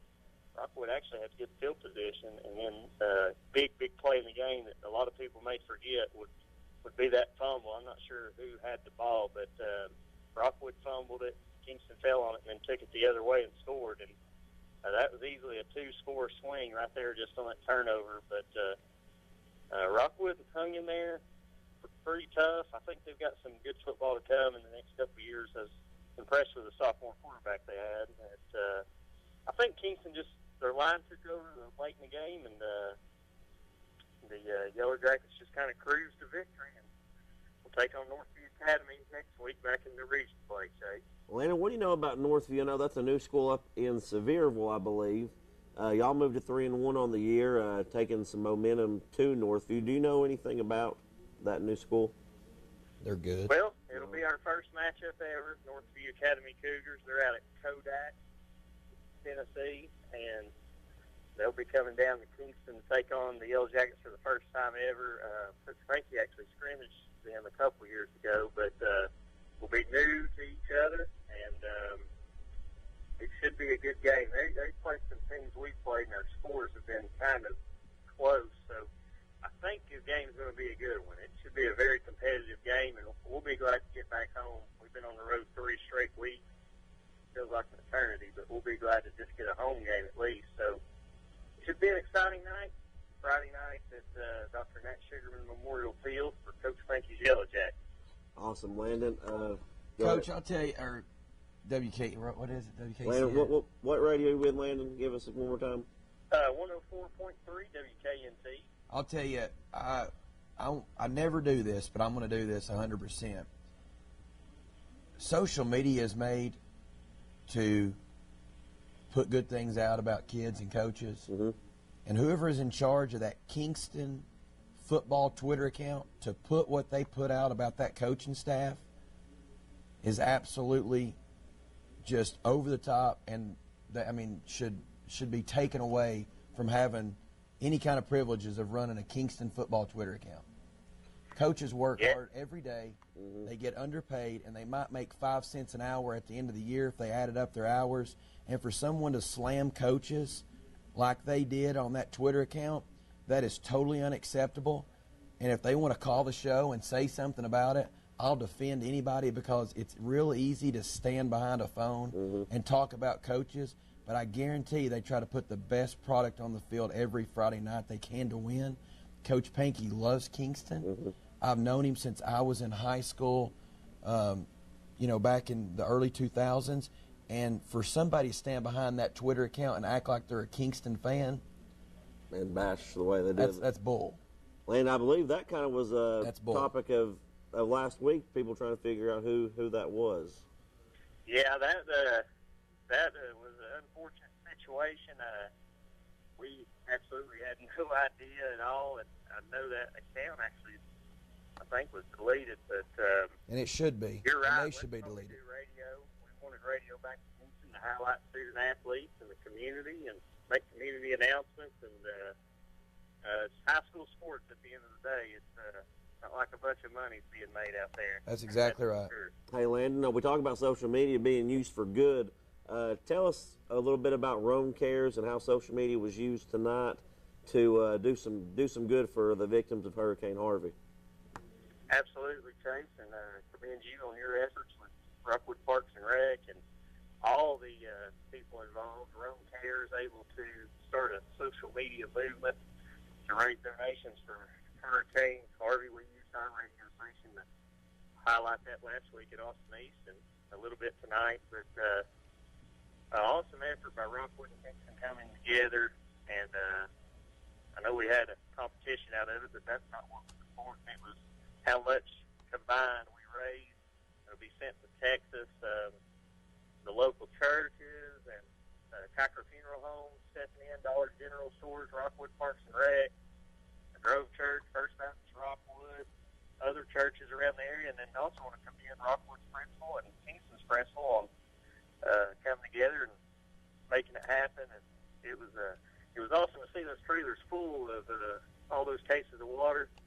that, sometimes we take water for granted. Mm-hmm. All that's going to be sent down to people that's really needing it. And, with the next hurricane coming in, we may have another opportunity to help again. It's unfortunate we have to do that, but that's, at the end of the day, that's what's the most important, is we're able to play high school football on a beautiful Friday night, but there's people in other parts of the country that just wish that they could been doing that tonight instead of worrying about where the next water is going to come from. But it was awesome to see everybody come together from both communities and raise all that as case of the water. It's neat to see right there at the gate over at Civitan tonight. It was. Hey, Landon, thanks for joining us, and good luck with the Jackets as they take on Northview Academy next week. I always appreciate you calling me. All right, no problem. Thanks for what you do, Chase, and we'll look forward to talking to you next Friday night. Thank you, Landon. Thank you.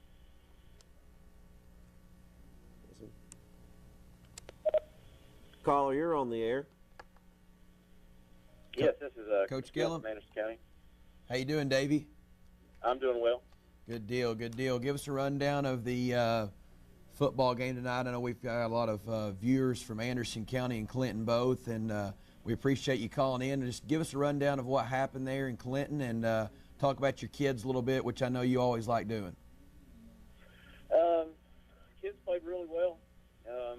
I can go down the line and really name them all. Obviously, Stanton Martin stood out with 4 touchdowns, and Dalton Wilson, Mikey Carroll had big, nice receiving. O-line played solid on offense. Defense played locked out all night. I felt like the game was in control from the get-go. I felt like there was a pretty big difference between us and them, and when the game started, it didn't seem to play out that way. A lot of penalties and a few turnovers kind of delayed the inevitable, and it seemed like the more we scored, the more laundry came on the field. So we had a lot called back, and that was frustrating for us because, if we played a little bit cleaner, probably could have had 70 or 80. Not that we would have went that far, but we ended up having to play all 4 quarters. But if we played a little cleaner, we probably should have had to. Yeah, Coach, I got a text from a guy that's been watching Anderson County football for a long time, and even when you were running the rock up there and even now, coaching, he said it seemed like the penalties kept the game closer than what it actually was. Mm-hmm. So I guess that's sort of what you're alluding to with a lot of laundry on the field. So, the only thing that ever stopped us was a turnover, and the turnovers weren't necessarily like negative plays or busted plays that went bad. I mean, we're talking guys getting 30, 40-yard run and just not taking care of the ball and things like that.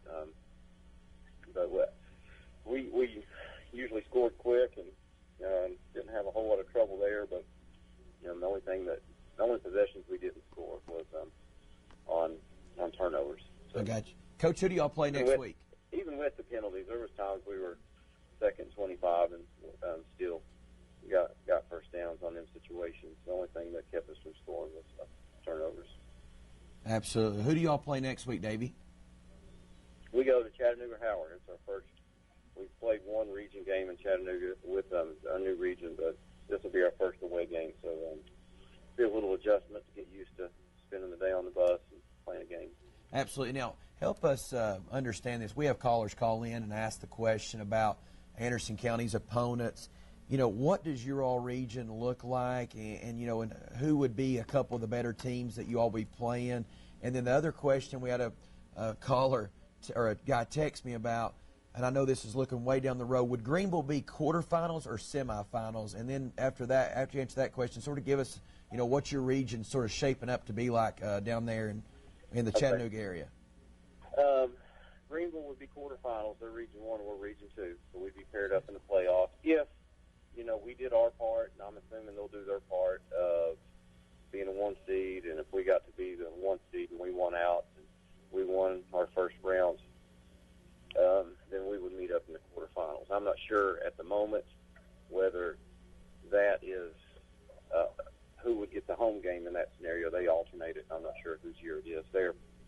In our region, East Ridge and East Hamilton predominantly have been the better programs in the Chattanooga area in that region. Chattanooga Central seems to be having a pretty good year. Sequoia is also in the region. Howard and Hickson. But last year, East Ridge went to the quarterfinals, and they were a pretty solid team. It's there's some top-notch athletes there, but the programs predominantly have not been what we have faced for the last 4 years, definitely with Fultons and Catholics, but they're not been as consistent as a lot of the Knoxville regions we've played in for the last 20 years. So I think right now they're picking us as the favorite in that region, but a lot of football's got to be played. They've got some big-time athletes, and we'll hopefully play well, and we definitely would like to have that 1 seed going into the playoffs. Definite goal of us and our team. Absolutely, absolutely. Well, Coach, we're proud of you, and you represent Anderson County High School the way that an alumni would want them to, and you're a good man. And I know I heard some good stuff about Stanton Martin, not only as a player but as a kid the other day, and I'm sure you've got a lot more just like that. So keep doing the good work, and good luck this year, and keep winning football games, buddy. Appreciate it, Cox. You take care, man. All right, see you. Thanks, bud. See you. A lot of good high school football, a lot of quality calls tonight. We're going to catch a quick break, pay some bills, and we'll come right back. This is the Friday Night Scoreboard brought to you by Mulch & More, 3901 Rome State Highway in Midtown. Give Gary a call today at 865-740-5229. Guys, they do it all. Mulch & More, give them a call today, and we will be right back. If you didn't buy your rugs at Hammers, you paid too much. Hammers buyers search the South rug markets every month for special deals on area and room size rugs, like these in traditional, oriental, and contemporary designs. Choose from high quality heat set rugs, olefins or wool. Plus, there's always a special selection of kitchen and bathroom rugs for $288. Remember, Don't pay too much. Buy your rugs at Hammers. Evans Mortuary has been serving the needs of families in and around Roane County since 1976. As established members of our hometown community, we understand the security of dealing with people you can trust. We build our reputation on this trust. The Evans family appreciates the confidence the community has expressed in us over the years and will constantly strive to earn that favor. Evans Mortuary, 805 North Gateway. The Harriman Utility Board provides electric, gas, water, and sewer services for the city of Harriman, as well as most of Roane and Morgan counties. Recent major projects include an upgrade of our 161 kilovolt electric substation. Another ongoing project is the rehabilitation of an antiquated sewer system, including an upgrade of our wastewater treatment plant. These projects will improve the quality and reliability of these services and meet state and federal requirements. For more information, visit our website at hub-tn.com or call us at 865-882-3242. Beautiful yards make a statement. And beautiful yards come from Simplicity Mowers. Their exclusive free-floating mower decks with full-width rollers track the contours of your yard for a perfect cut. So visit your neighborhood Simplicity dealer today and start the conversation about your lawn. Simplicity, the way to a beautiful lawn.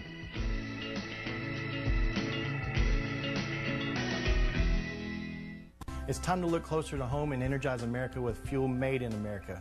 Natural gas is a cleaner, safer, more efficient, and more affordable energy choice. ORUD is your family's comfort provider. Natural gas is the responsible choice for your family, your wallet, and the environment. Gas is a great value, but it is also the best way to cook, heat your water, and warm your home. If you want the best for less, switch your house to natural gas.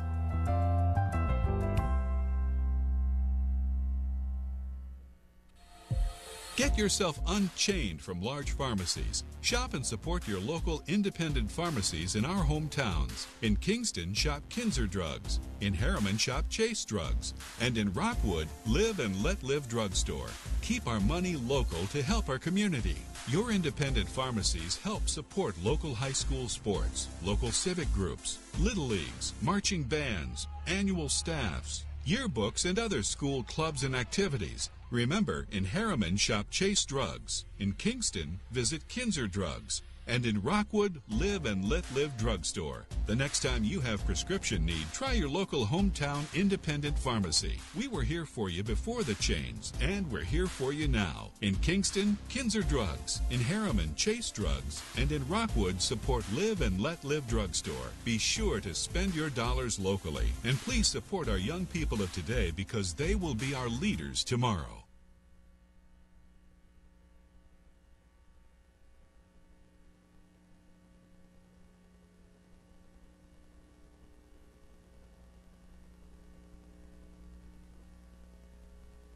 Scoreboard brought to you by Mulch & More. Mulch & More moved 3901 Rome State Highway in Midtown across from the Rome County Highway Department. Guys, there's a list of stuff they do.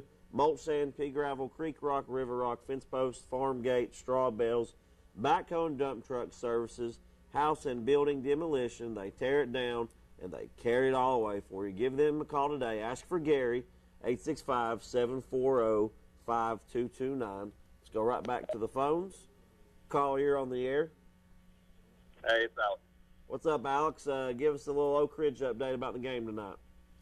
Well, as your viewers are seeing a score of 41-0, it tells the story, not the whole story exactly, but that's, pretty much what you see is what you get. Oak Ridge tonight on the road for third week in a row, significantly less travel than with the Dobbins Bennett 2 weeks ago, Campbell County last week, and relatively short trip to Farragut this week. But, obviously this is the worst of any loss they've taken this year. They're now 2-2.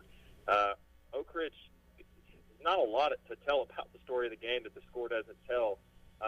Coach Gaddis talked at the end of the game, and I totally agree with him that Oak Ridge shot themselves in the foot a ton tonight, as they've unfortunately had a habit of doing a little bit this season, offensively especially. The defense held up pretty favorably for the most part against the Farragut offense that, Jacob Warren, they've got a ton of talent. Collins Kiddett, running back or receiver. I don't remember which one that last name belongs to, but they had a lot of talent, a lot of playmakers on the outside in the skill positions. The score, like I said, 41-0, looks really bad, and it wasn't good. But Oak Ridge had the ball sort of driving. It was about a minute and a half to go in the first half, and they were only down 7-0. Now, they weren't able to keep the clock running and get another first down. If they had been able to, even if they don't score right there, maybe Oak Ridge walks into halftime down 7-0. But a couple quick plays after Oak Ridge punts. Farragut has all three timeouts. They use them wisely, and Oak Ridge ends up going into half 14-0. Still at that point, though, it doesn't seem like the type of game where Oak Ridge is going to get blown out or certainly shut out. But obviously that's not the story of the game. In the first half, Johnny Stewart, the quarterback, unfortunately had a fumble after a really good run. It looked like somebody poked it out, but that was a fumble in the red zone. And then Oak Ridge dropped a pass later on in the ball game that would have been a touchdown.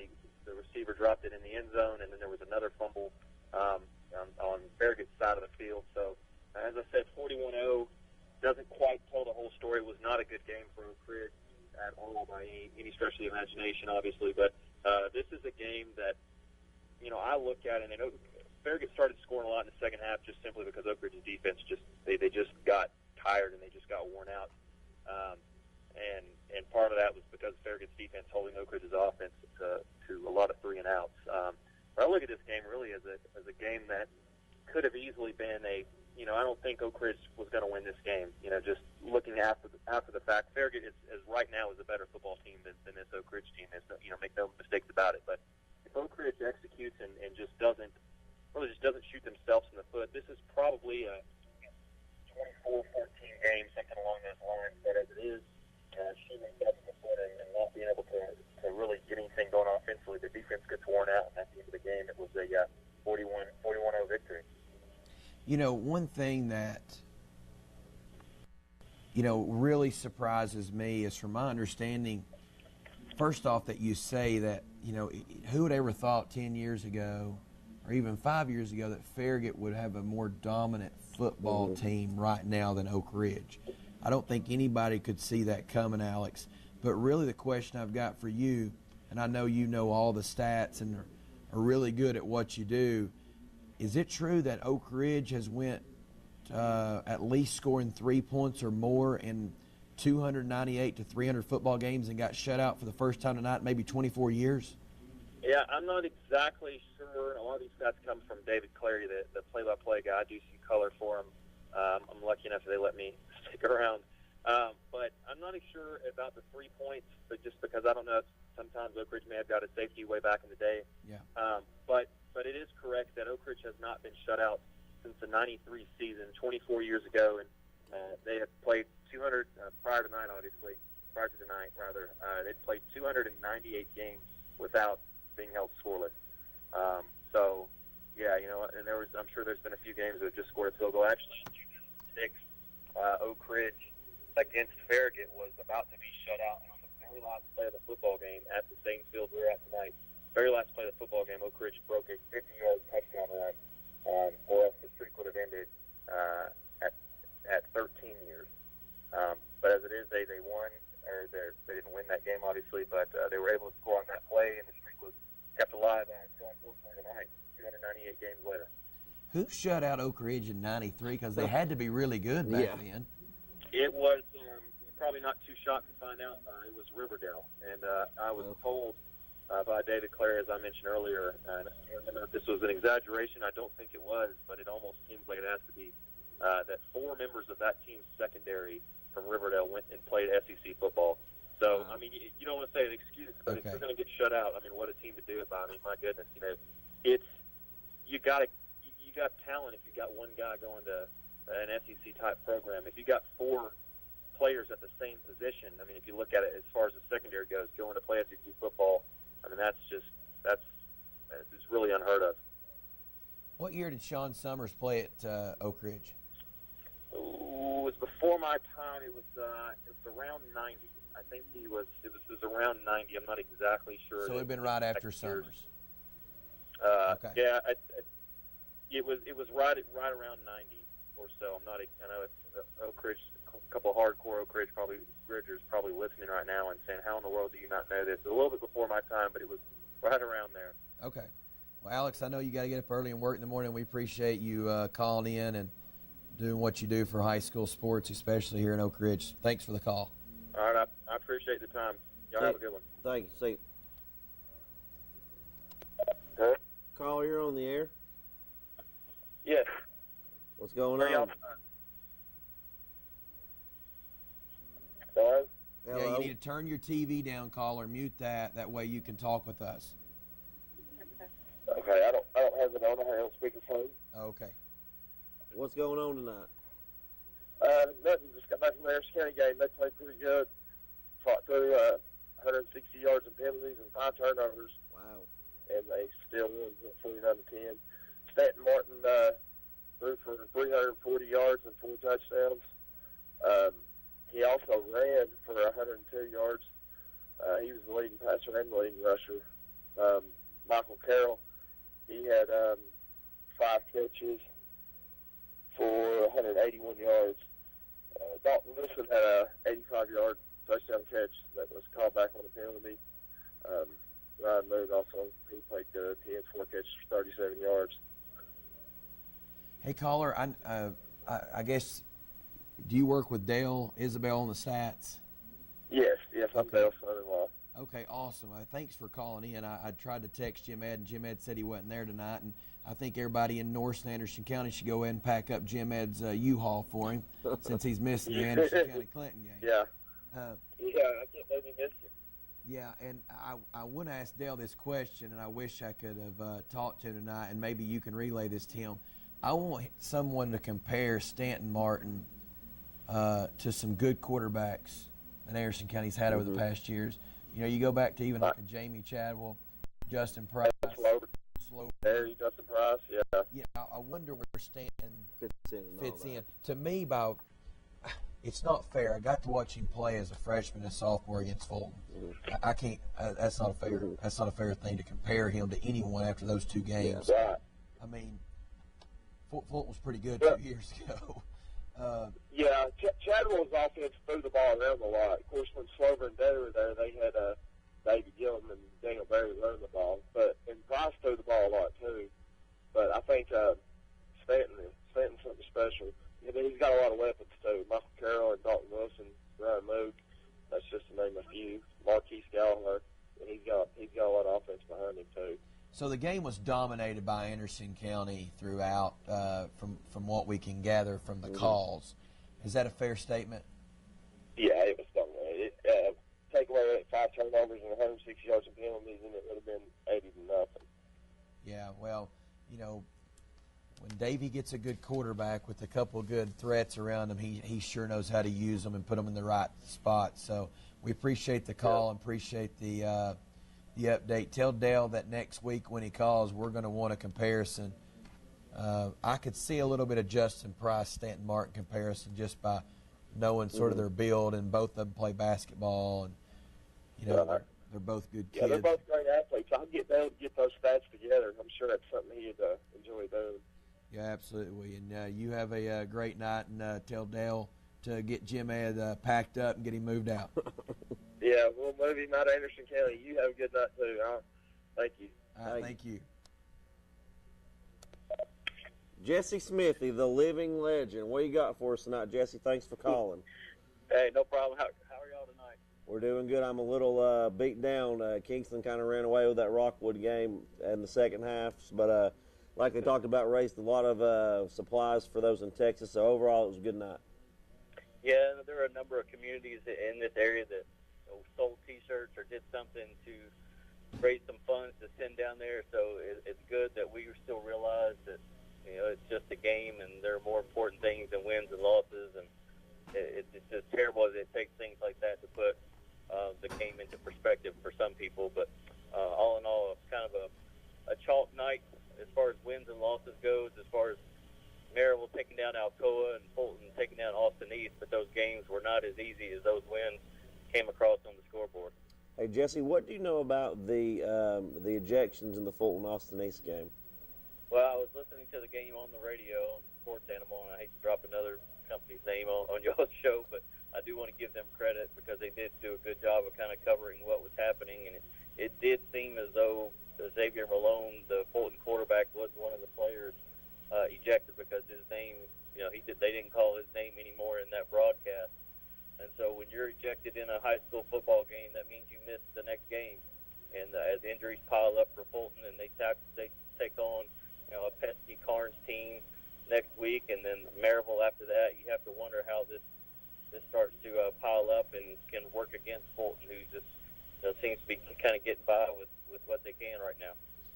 Jesse, I left early because my middle child decided he wanted to go watch Daddy's Boys play, and he got tired, so we left. But from my understanding, after talking to Jody on the way here, Malone and Hawkins, or Malone and Booker are both out. They'll be out next week. Yeah. And then there was a kid that was suspended today from school that didn't play, Rob Quan Thomas. He's one of the top 2 or 3 leading tacklers on the team. So, and then they've got a kid that scored 3 touchdowns in the opening game who's returns punts and punts the ball and kicks the ball, and he's got dislocated elbow. So, the 5A toll is going to take its effect on Fulton. Mm-hmm. It is, and you look at a team like Maryville, who has their bye this coming week at a time when their quarterback needs some serious rest. And Fulton had a bye in that first week, and now they would do anything to swap places with Maryville. And in normal years, you don't worry about this Carnes game coming up, but Carnes has 3 or 4 athletes that are going to make you worry about facing them. They could do just enough if your team struggles to pull an upset on you this year. So it's not like Fulton can take this game easily next week, going into a Week 6 showdown with Maryville. So they're definitely in a bad predicament right now and need to get healthy some way, somehow. Hey, give us a rundown over the area of any surprises tonight or anything that you sort of caught your eye. I know you're really in depth and in tune to what's going on. What out there tonight sort of caught your eye? Well, I look over in 4A and I look at Greenville and how they just took Science Hill kind of out behind the woodshed, and that was a big statement game for Greenville across the state, because there were a lot of people that I've talked to that said this is going to be Science Hill's year, and I've always heard this is going to be Science Hill's year for about 10 years, but after doing some studying on them, they were a really, really good football team, and Greenville just took it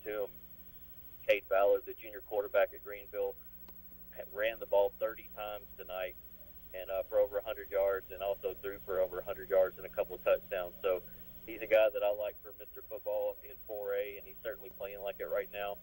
I thought Alcoa should have beaten Maryville. I thought they outplayed Maryville tonight.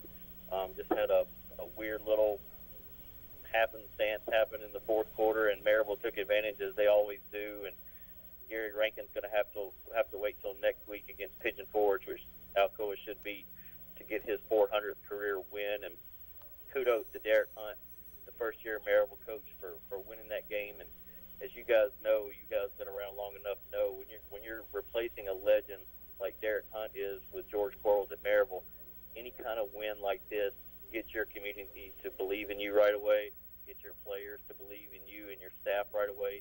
Even though there wasn't much turnover with that Maryville staff, you still got a young guy at the head coaching position. There are a lot of people in those stands might be questioning if they lose that game to Alcoa. And so I think he's done a very nice job with the schedule that he's had. Talk about going to Oakland and doing that without your starting quarterback, and having to win that game tonight without his starting quarterback in the fourth quarter. Dylan Hopkins, the UAB commitment, re-injured his shoulder, it seems, and like I mentioned before, they got a nice bye week before they have to play Fulton in week 6. So that was kind of a surprise. I thought Alcoa was going to struggle in that game offensively, and they did anything but. They looked very, very good tonight and sound offensively, like we're accustomed to seeing Alcoa teams. Hey, Jesse, you talk about Coach Hunt, a big win against Alcoa tonight. Is he someone you see sticking around at Maryville for a long time? I do. He grew up there. He's been coaching there the last 6 or 7 years as George Quarles' right-hand man. And really, the only way I could see him not is just the wheels came off of this program completely. And with all that's put into that and all the coaches that he has on his sideline that could be head coaches or used to be head coaches, I don't see that happening. He might have a bad season or something if they can't get Dylan Hopkins healthy, and a bad season at Maryville is them maybe going to the second or third round. But I fully expect Derek Hunt to make his name and cut his own teeth out at Maryville and be there for a while. He's a guy that just loves that community, and I think they love him, and it just seems like the perfect fit right now. Jesse, you can plead the fifth on this, because I know a lot of people trust you and respect you out there in the prep world. But does he have an AC joint injury, the Hopkins kid? Is that what's holding him out, the shoulder? Yeah, and he came back last week in a kind of a limited capacity. I think I talked with Derek Hunt. He only ran him 2 or 3 times in that win over McMinn County, and maybe threw 10 or 11 passes. They didn't have to extend him that much to win that football game, and so he did come back after the Oakland loss and played, and he seemed fine. He was on a run tonight and just took a real hard hit, knocked him down hard on the turf, and I think it just re-aggravated that AC joint. And we'll see if this week off helps him at all, and what type of role he'll play in the latter half of the season for Maryville. Awesome. Hey, Jesse, we know you got deadlines to meet, so we appreciate you calling in. Thanks for taking some time out to talk football with us. Vols by 40 tomorrow? I'll go Vols. I'll go, 56-7. Stay true, Smithy. Be good, buddy. No, you too. Stay true. See you. This one. Call, you're on the air. Coach Ellison, how you doing? Hey, pretty good. How are y'all doing? Good, good. Call and talk a little bit about, like I said before, a lot of interest here from Region 4 and Region 3 here for 5A. Tell us a little bit about what happened tonight in your PAL win over Carnes. Well, it's always great to get a region win, and it was just a scrappy game, both teams, in what we consider a really important game for us to have a chance to make it to the playoffs. We started off great, had a 14-0 lead, and Carnes called back. It was 14-6 at halftime. They cut it to 14-12, and then we put it together a really good drive in the fourth quarter, scored with about a minute and a half to play to kind of ice it. Now, they went down and scored again, an onside catch, which we recovered. But it was just a heck of a game. Both teams played great. It wasn't always pretty, but we grinded it out and finally got the win. Yeah, Coach, I actually do the PA for Fulton High School, and last week you all came to Fulton and you all did a really nice job. You can tell that program is going in the right direction. I can remember just maybe 2 or 3 years ago, 83-0 or something crazy. But, I mean, good solid running back, good quarterback. Looks like your O-line and D-line is coming together real nice. You're doing a real nice job with that program. Talk a little bit about your kids and the players you have around you this year.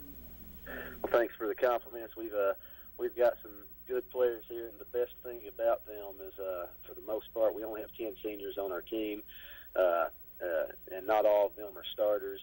They're good kids, and some of them are really good players for us and make big plays for us. But on our offensive line, only one senior, and then on the we started 2 seniors on the offensive line tonight, 2 seniors, and then we've got a couple of receivers that start for us, and then on the defensive side, I think it's 4 offensive starters and 5 defensive starters maybe that are seniors, or 4 and 4. That's what it is. So we've got 7 returning next year. So when you look at the guys making a lot of plays for us, our quarterback, Walker Trustley, he's a sophomore. Baylor Walker, who's a slot receiver and running back for us, he's a sophomore.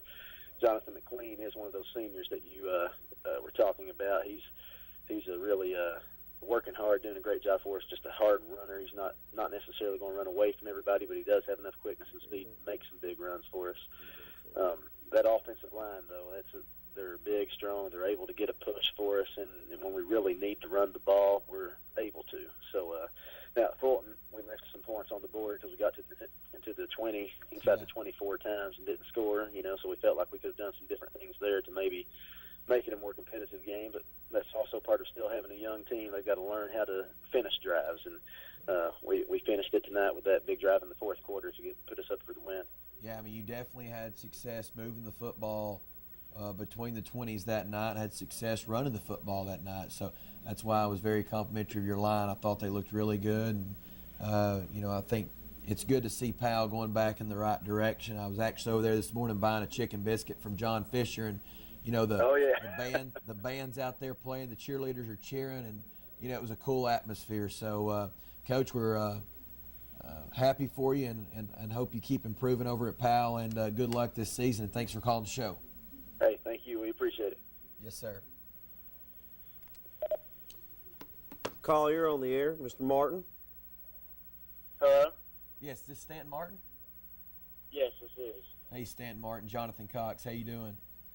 I'm doing great. How are y'all doing? Good, good.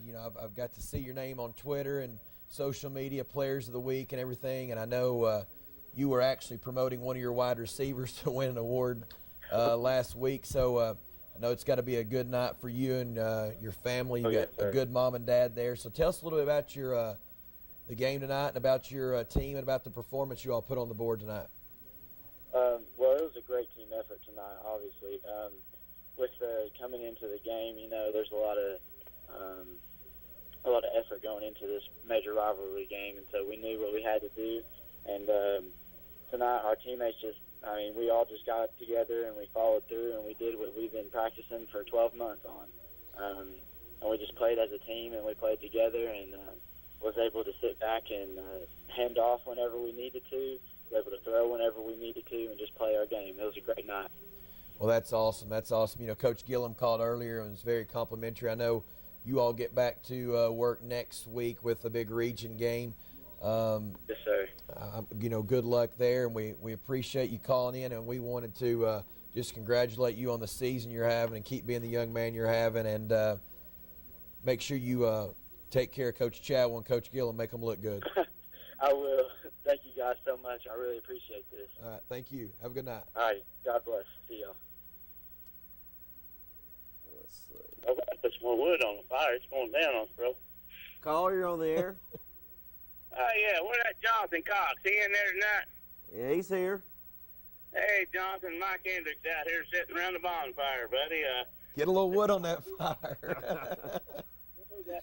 I just caught some of the scores there, and I'd listened to Queener and, oh, God, I can't think the other guy's name. He's got the insurance agent. They were talking earlier this week there, and they were talking about maybe Farragut had kind of went through some struggles early on, first couple of games there, and I was impressed. Oak Ridge was going in there feeling pretty good there, and I seen that score, and I was like, wow. Mike, here's what's funny, and you'll appreciate this.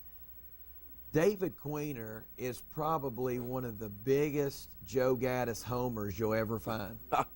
Carries water for it. I mean, I mean, I don't know if you've watched the show. I know you have watched the show the last 3 or 4 years, and he keeps saying he's going to ride the bus to Murfreesboro with Joe Gaddis, or to, excuse me, Cookeville, and he's going to sit in the front, you know. And David, you know, I think he was pumping up Oak Ridge pretty good this week on that show, and saying Farragut was down. I mean, I don't know the last time Farragut's lost a football game. We know they won 5 in a row in the playoffs. We know they've won 4, so they've won 9 straight games we know of. So I don't think Farragut's going away right now. I think more than anything, Farragut's got a little more confidence and a little more cockiness than they've had in a while, and you know it's carrying over. Chest out a little bit Mike, more. did you see that Clinton score tonight? I thought it looked like it was like 41-10. Yeah, 41-10. You know, somebody that appreciates high school sports like the two of us, we're ready for that rival to get back to a rival game. I mean, 18 years in a row and some really lopsided scores. And oh, now come on, they've won 9 in a row now. Okay, Jonathan. Well, what's the sign that Anderson County put out tonight about 18 or something like that? What were they talking about? I'm not even sure about that. I think it's like the overall record. I think it was like, I don't know if I want to say like 18-8, maybe a little bit more, but it's definitely in Anderson County's favor. Because, you know, when I noticed that tonight, I thought that Darien Stone beat Anderson County in the regular season, but then Anderson County came back and beat them in the playoffs when when Clinton was undefeated, or maybe lost a game. So I couldn't. Same year too. Yeah, I couldn't figure out what the 18 was. So if somebody from Anderson County knows, and I do, I think those rivals like Fulton and Austin East, it was good that Austin East beat Fulton last year. It helps. It magnifies the game. It's good when both teams in a community like that are good. But you know, I mean, I don't know. You know, I appreciate Randy coming back out there, but I knew that. I mean, the program was down so far. It's not like it's going to happen overnight. You can't sprinkle a little magic dust and expect to win some of these big games. But you know, on top of that, evidently Anderson County's got a good, solid football team. Yeah, Anderson County does, and Davy's been there a while. And you know, when he took it over, I wouldn't say it was nowhere near the level in which Randy took Clinton over, but. I'm sure. You know, I didn't even know that he actually was up at HC was like maybe a year or two before he went to Grace. I think he was an assistant coach for a year before he went to Grace as the head coach, yes. Oh, okay. Well, buddy, congratulations on the new baby, too. Hey, I appreciate it. I appreciate it. Mike, have you been? 3? That makes 3, yes, sir. If I get a couple more, I'd have me a starting lineup, but I think I'm just going to stick to 3 and have a foursome on the golf course. I hear you, buddy. You think the Vols are looking pretty good for tomorrow? Vols by 40. I think the Vols will win big tomorrow. But now, what do you think about this trash can on the sideline they're carrying around? What do you think about that, Mike? I don't like it. I know somebody I'd like to dump in it. Yeah. You know, I heard a guy call in the other day on the radio, and I thought he was talking about the defensive coordinator, but I got to do it in the math there. My buddy Roach did one there about somebody that was making $11,000 a day, but I think that was Butch, 365 days a year. So, you know, I thought they'd have been a little bit more prepared for that triple option, but, you know, it was a win, you know. Regardless how hard it was to watch, I'll take a win any day of the week. Well, 1-0 be 2-0 going up against Florida. That's what matters. That's right there. But all right, John, I want to call in and holler at you a minute there. I guess I'll see you up here at my park here. I think it's on. Jody called me. I think it's like October 7th, somewhere on Thursday night. So yeah, I'll see you guys up here that night there. Maybe you'll come around and get a hot dog or something. Yeah, come by and see us. I actually fly back in that day like at 2, and the cookout's that night around 7. So I'll be down there to see you, buddy. Okay, where's your buddy Queener? Has he not done this show anymore? Queener had to take the year off. Keep him and Paulette in your prayers. Paulette's going through a few things, just health-wise, and I think it's getting better. But just remember them, and hopefully Queener will be back with us. It's not the same without him. You know, he always had a. There, he he's got a way of getting under people's skin and stuff there, but I think it's in a good way. Oh, absolutely. It's all in good fun. That's right. Mike, have a good night, buddy. All right. Thank you, guys. See you now. Hey, before we take the next caller, I've got a fan texting in. If you're on Twitter and you're not following @Coach Gambrell, the girls' assistant basketball coach at Rockwood High School, assistant athletic director, give him a shout out @Coach Gambrell. Before you take that call, here's the answer to that question. Okay. On the sign at Anderson County tonight, they had 18. Hashtag 18 or number 18, however you want to read it. That means that Anderson County has defeated Clinton in football in 18 straight years. Dang. So if it wasn't the regular season, then they beat them in the postseason. Playoffs. So it was in the playoffs. I remember Stone beating them. That's right. I remember Darian Stone beating them and going like, I remember coming down here and watching Darian Stone play in Hazelhurst. Hazelhurst was a good high school football player.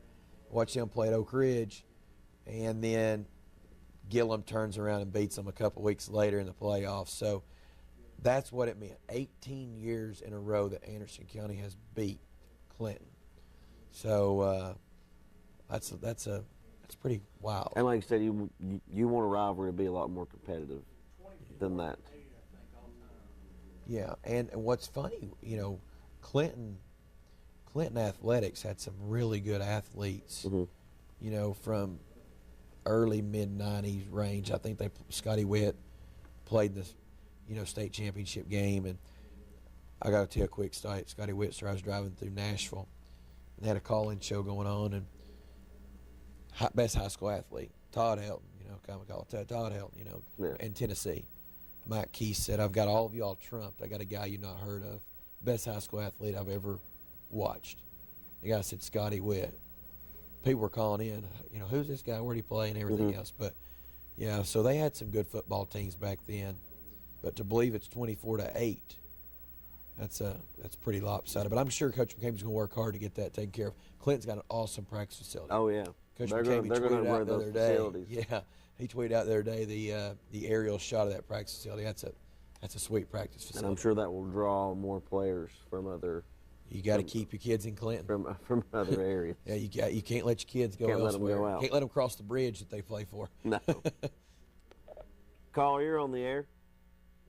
First of all, Cox, it's not 18 years in a row. If you're gonna tell the story, tell it right. Well, tell it right. Let's hear it. Well, it can't be 18 years in a row because in 2009. Clinton beat Anderson County. You're right, they did beat them in the playoffs, so the streak would have started all over again at 9. It's 9 years in a row. That's Coach Terry's bull, so it's only 9 years in a row. So if you'll tell it right. Well, I am going to ride, and listen, you guys are right. You're right about one thing, Cox. I am going to ride that bus to Cookville with Gaddis. And the last team, once again, you've not done your homework as usual when you're on the show. The last time Farragut lost was to the Wildcats. If you remember, that one L on their record last year was Oak Ridge. So we didn't know how many games they'd won in a row, but we knew they were on a run. So what Anderson County is saying on that sign, David, and I guess I don't know if you got to hear me say this, is they have beat Clinton 18 years in a row. No, not in a row, but they have beat them 18 seasons now because the one loss. They have if you count the playoff. If you count the playoff game. Had to start all over again. Clinton beat them in 2009. You're right. Hazelhurst and them was the last team to actually defeat them. And I'm sure there's a lot of people in Clinton upset tonight because there's a lot of people who drunk that Kool-Aid and thought the Dragons were going to win tonight. And Harrison County's too high flying. They've got a really good quarterback, two good running backs. It's a team that should be winning right now. They're heavily loaded with juniors, and it's a team that it was been talked about for the last 2 years. This was coming, and So hey, I understand that Fulton night AE game had a big fight. Yeah, they had a fight break out. I didn't get to stay and witness that. I'd like to smell a little blood in the water over there, but I had to get my 3-year-old back home in bed. Throw the quarterback out, I was told. Yeah, threw the quarterback out, so that's going to be a challenge. I don't know if Fulton's got anybody else on their team that can complete a pass. And allegedly the quarterback was nowhere near. Supposedly the quarterback was not in that scuffle, so, I mean, we'll see what happens there. And I mean, I'm going to say there's a 99% chance he will not be playing next week. That's how things go. David, you brought up a point just a second ago about Anderson County having loaded with juniors and, having a pretty good football team. And we were talking about county rivals playing each other. Why is Anderson County and Oak Ridge not playing each other this year? Well, my understanding, it was a scheduling conflict, and time Oak Ridge got back to Anderson County, if I recall what Coach Gaddis told me, by the time he got back, Anderson County had already scheduled it, had already got a game. Okay. They didn't want to back out of whoever they got, so they'd already got. They tried to, but the time that they wanted to play, Oak Ridge couldn't play, and then it worked out Oak Ridge could play, but it was too late. It was too late to happen. I got you. We were just saying that county schools need to play each other. It's good rivalry. It's good gate. It's a good way to, make a little extra money than having to travel to all these places and play these non-region games. So, well, yeah, it's sort of like a game I did tonight in Rockwood. I mean, that's sort of a rivalry game, but it's a gate game too. That's really the reason they play those. You play those games. You just want those big gates, and because it's so expensive to do football, so you have to have that money coming from somewhere. It was a packed house at 710 Field tonight, wasn't it? It was a packed house. There was a really good crowd there tonight. Rockwood just shot herself in the foot defensively. They just couldn't stop it. Well, I'm going to call it a jet sweep. I don't know what you guys would call it. I'll call it jet sweep. They've yet to stop that jet sweep.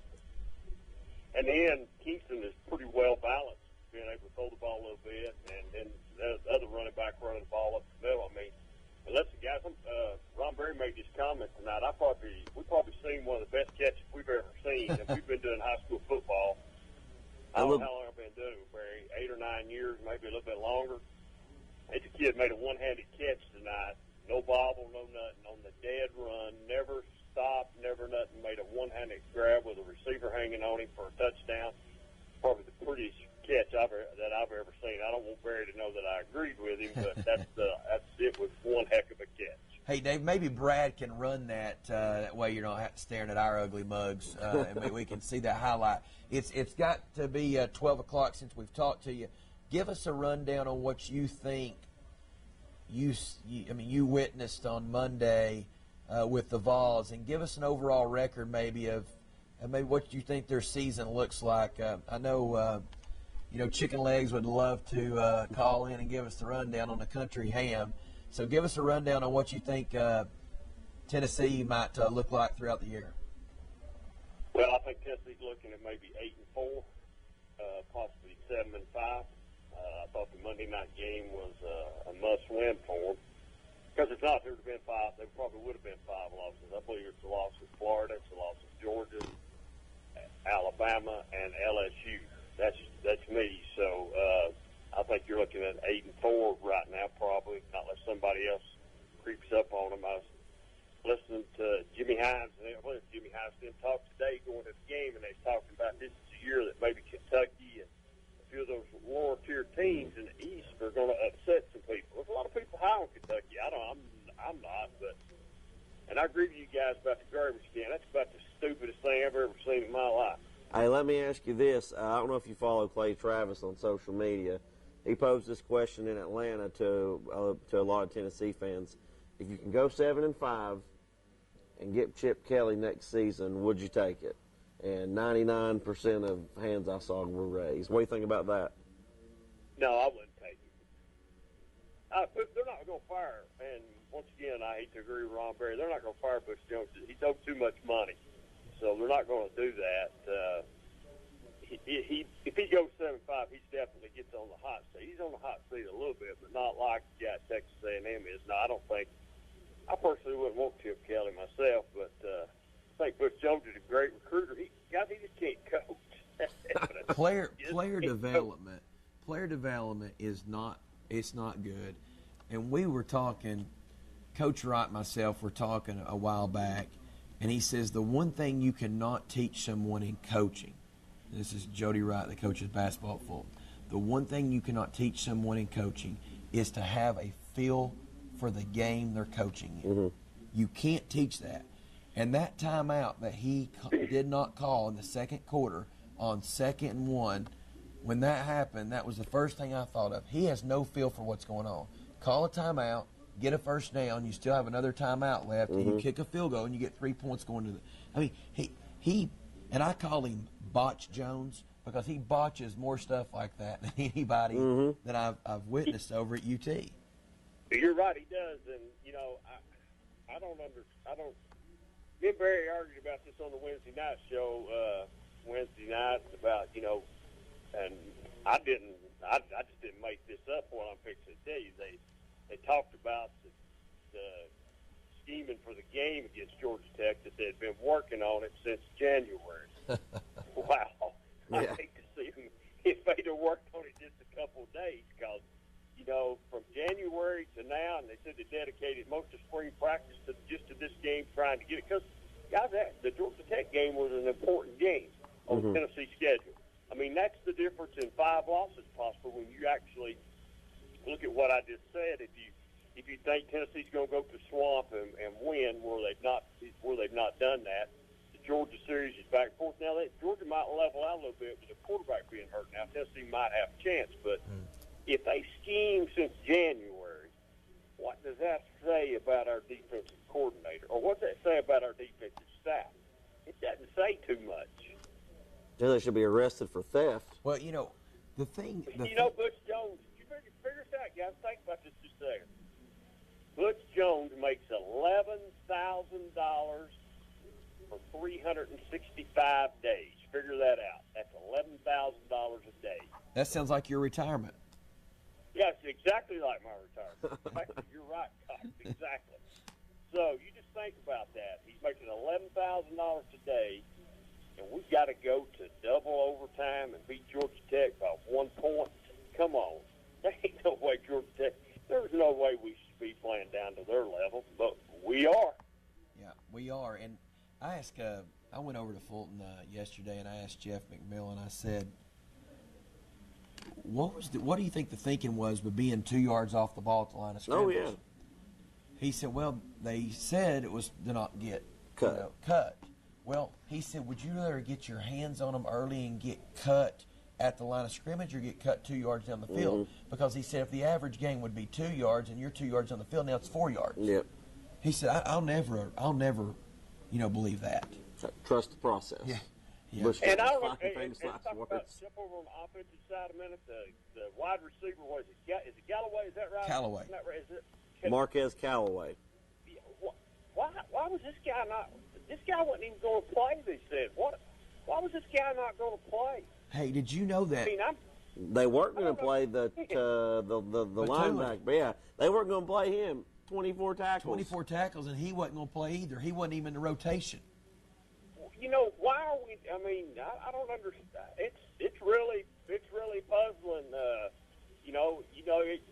old saying about Tennessee: you bet on them, you lose, and or you bet against them and you lose, and you bet for them to win and you lose. So you're better off just to stay neutral and hope they win as many as they can. But guys, I don't see no more. You asked the question. I don't see no more in 8 and 4. I said 7 and 5 possibly, but they won the Georgia Tech game, so I'll stick to the 8 and 4 part. But I'm shocked tonight with Oak Ridge score going back to high school for this man. I'm shocked.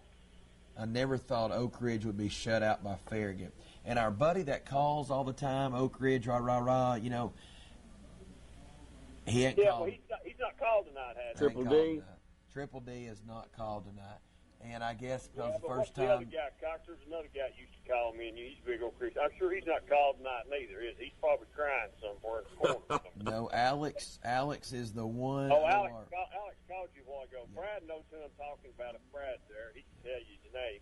He's not called tonight neither, won't run his lips about it, neither has he. No, Alex is the only one that sort of manned up and owned what happened and said. Well, Alex is a good one. He does a good job on the radio part there for Wildcats, but I'm shocked at that score. I didn't think it would be that. So Oak Ridge is struggling a little bit right now. And Cody's the guy. I'll let y'all go because I know you got plenty of callers, and y'all have good. All right, thanks, David. Have a good night, buddy. Bye-bye. Have we run out of time? I'd say we're ready for a commercial break. Guys, let's take a quick break. maybe come back, talk some Vols. This is the Mulch and More Friday Night Call-In Show, and we will be right back. Ladies, it's football time at Hammer Stores and time to show the colors of your favorite college team. Hurry to Hammers and get ready for the big weekend games, the tailgate parties, or game day Fridays at work. Choose from top labels sold in better specialty stores and upscale department stores. Put together a dressy two-piece outfit or go casual with a beautiful top and jeans. Shop Hammers and get set for kickoff now. That was me, way back when. Some things have really changed over the years, but some things have gotten even better, like Reno's customer service. It's faster, friendlier, and we offer the name brands you ask for. East Tennessee's team dealer, Reno's Sporting Goods. Beautiful yards make a statement. And beautiful yards come from Simplicity Mowers. Their exclusive free-floating mower decks with full-width rollers track the contours of your yard for a perfect cut. So visit your neighborhood Simplicity dealer today and start the conversation about your lawn. Simplicity, the way to a beautiful lawn.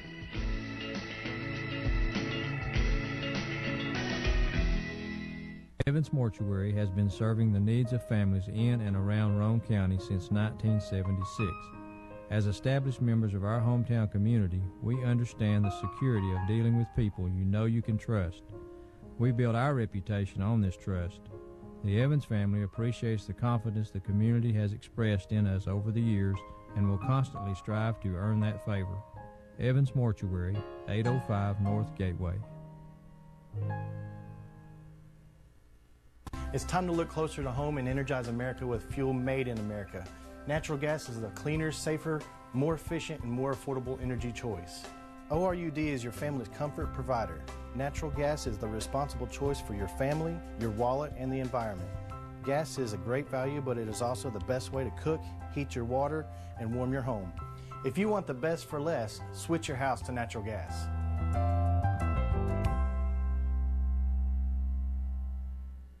The Harriman Utility Board provides electric, gas, water, and sewer services for the city of Harriman, as well as most of Roane and Morgan counties. Recent major projects include an upgrade of our 161 kilovolt electric substation. Another ongoing project is the rehabilitation of an antiquated sewer system, including an upgrade of our wastewater treatment plant. These projects will improve the quality and reliability of these services and meet state and federal requirements. For more information, visit our website at hub-tn.com or call us at 865-882-3242.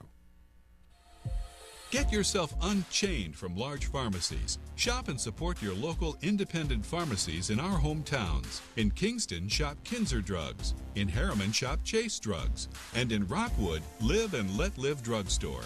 Keep our money local to help our community. Your independent pharmacies help support local high school sports, local civic groups, little leagues, marching bands, annual staffs, yearbooks, and other school clubs and activities. Remember, in Harriman, shop Chase Drugs. In Kingston, visit Kinzer Drugs. And in Rockwood, Live and Let Live Drugstore. The next time you have prescription need, try your local hometown independent pharmacy. We were here for you before the chains, and we're here for you now. In Kingston, Kinzer Drugs. In Harriman, Chase Drugs. And in Rockwood, support Live and Let Live Drugstore. Be sure to spend your dollars locally. And please support our young people of today because they will be our leaders tomorrow. Welcome back, ladies and gentlemen. We're live. This is the Friday Night Scoreboard brought to you by Mulch and More, 3901 Roane State Highway in Midtown. Mulch, sand, creek rock, river rock, backhoe, dump truck service, house and building demolition. Give them a call today. They do it all. Call Gary for a free estimate at 865-740-5229. Caller, you're on the air. Hello there, Jonathan and Chase. What's going on? How you doing? Triple D, man. Triple D. You know I couldn't resist after hearing Quinto talk. That's right, yeah. Hey, I tried to tell him and Ron, because I'm a diehard fan. I'm an Oak Ridge graduate. Absolutely. You know, and I had relatives play, nieces, nephews play basketball, football, and I had one of the best. I told y'all last week, one of the best athletes ever come out of Oak Ridge, Mike Gibson. Yep. And ain't too many people will argue with that. and along with T. Higgins and a guy named Mike Caldwell, who played about 14 seasons in the NFL for various teams. But I hope Queener and Ron Berry, especially him, listening. He predicted that, I think, along with Queener last week, and that Farragut would lose. And I'm a diehard Oak Ridge fan, and there ain't no way unless Farragut shoot themselves in the foot, and they didn't. And a sign of a good team in a basketball, football, or whatever.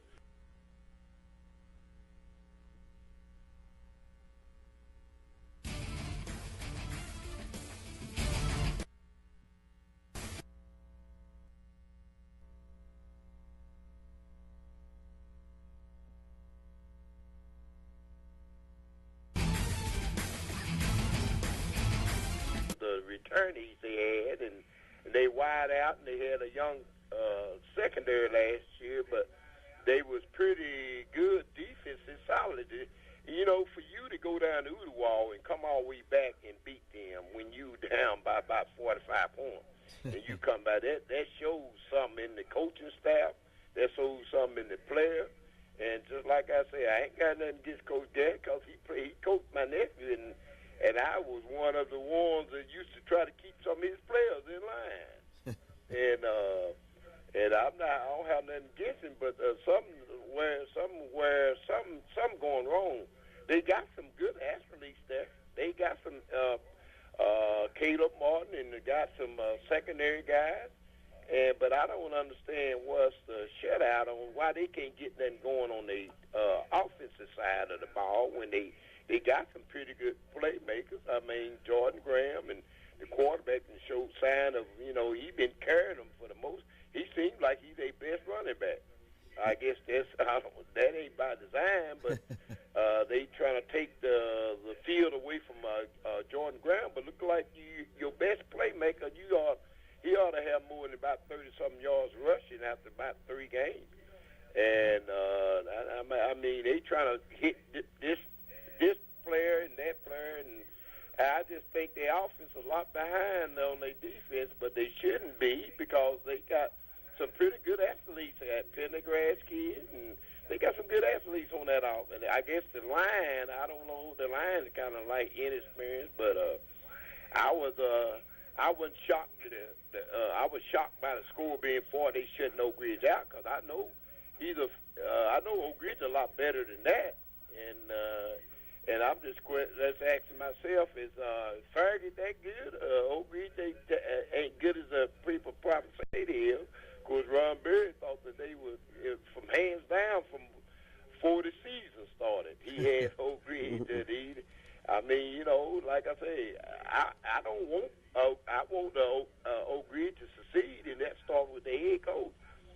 But at the same time, you can't go beat Campbell County and win the region, and then you go one and done 3 years in a row. Especially when you let a 4th place team come out of down at Happy Valley and come up here in Walker Valley to come up here and beat us in the first round. That was the 3rd year, and I'm waiting to ask Coach Gadd to get in the row. I told him when he first come up here, I said, well, Coach Gadd, I'll give you about 2 years.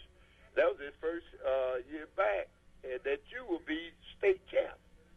And I said that and commending him on, figure with the talent he had. You got a T. Higgins, and you go one and done, and you got him, and they had some of the same players they had last year, this year, and they had a pretty good team. I don't understand that. I just figured something going on. I mean, whether you're defensive coordinator or whatever, offensive coordinator, you can't seem to, score at least 3 points. I figured Farragut would probably beat them something like 24-14 or whatever, but I didn't figure they'd beat them 41, shut them out. Yeah, that surprised all of us. I want to see. I hope Queen is listening tonight.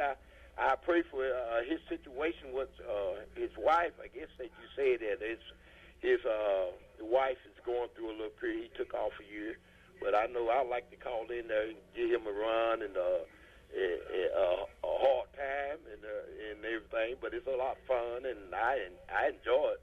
And I'm gonna get off, and I want y'all to. Y'all was talking about Butch Jones there, and I just think he ain't. I think he a second-tier coach. He may be a first-tier recruiter, but he a second-tier coach. Somebody like Miami, Ohio, University of Toledo, Central Michigan. I think he that kind of coach. That he just.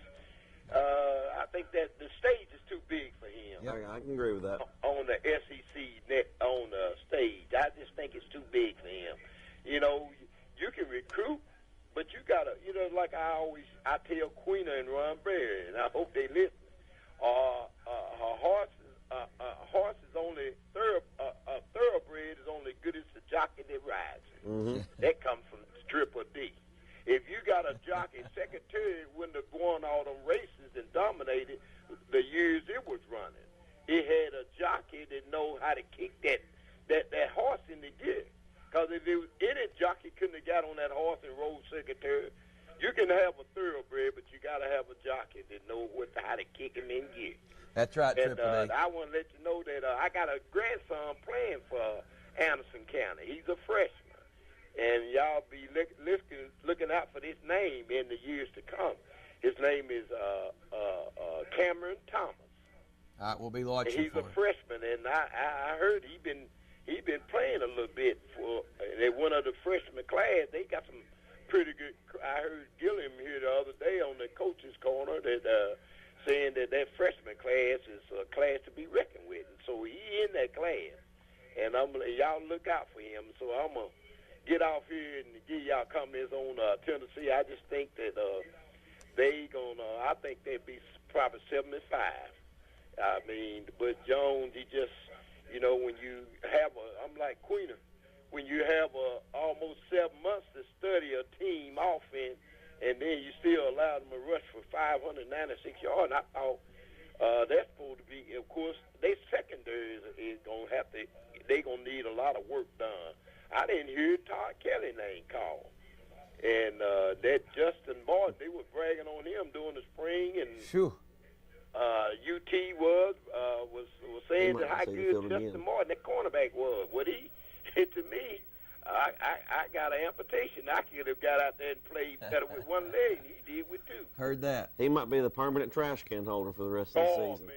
Good. That trash can, they ought to get that off the screen. I don't know what Butch Jones, he can come up with. He never short of words, but he's going to have to put his words into perspective and start it like winning the games he won. Like that game against Florida last 4th and 18.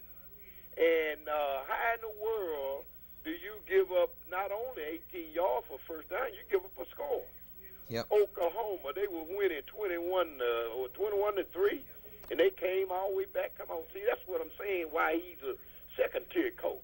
Yep. He may be a first-tier recruiter, but he's a second-tier coach, and he would never, Tennessee would never win like they should if he remains the coach. I don't wish him no bad luck or nothing like that, but it just, he recruits these guys, but you got to be able to coach them, just like I use that analogy about the jockey.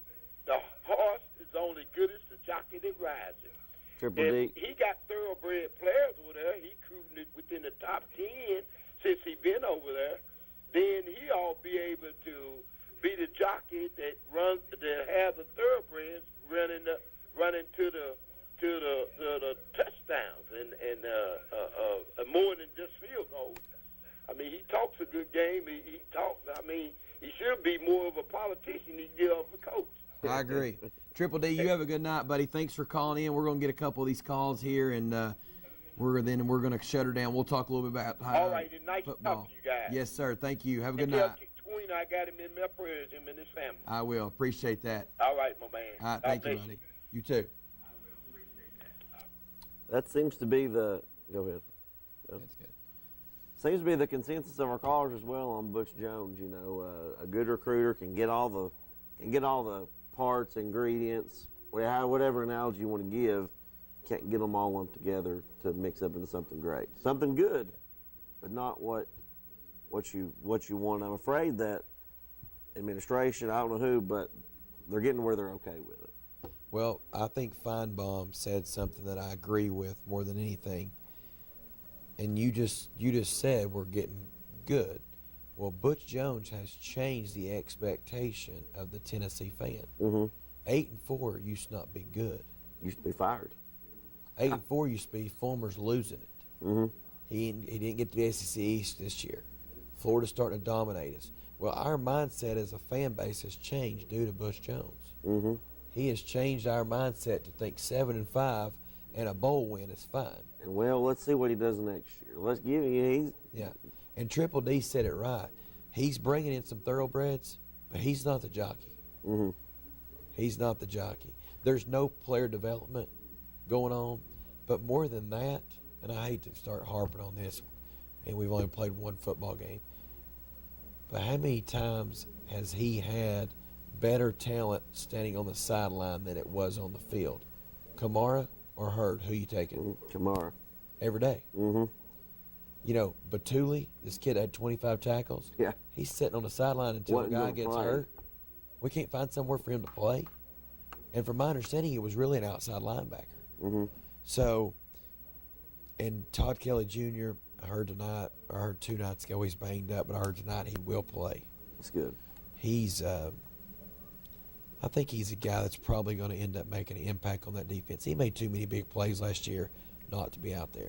And for him not to be out there against a team like Georgia Tech in the run, I found that hard to believe because he was a really, really good tackler. What did you think of Jared Garantano's body language on the sidelines? Do you think that was they saw it once, so the camera wanted to get it every time he wasn't? Do you think they played that up too big? Do you think it was for real and he's just frustrated and who knows what I mean, you don't know what he's been told. I know you can't handle yourself like that, though, on the sidelines, though. Yeah, I think no matter what you've been told and what you've not been told, you have to be engaged. And from my understanding, like I said, I was at the game and I was getting texts. You know, JG needs snaps. JG's lost interest. Well, no matter how good or bad it is, you got to be invested and you've got to be all in. And I'm not saying he's not invested or not all in. He's going to get a lot of snaps tomorrow. He's going to get a lot of snaps tomorrow.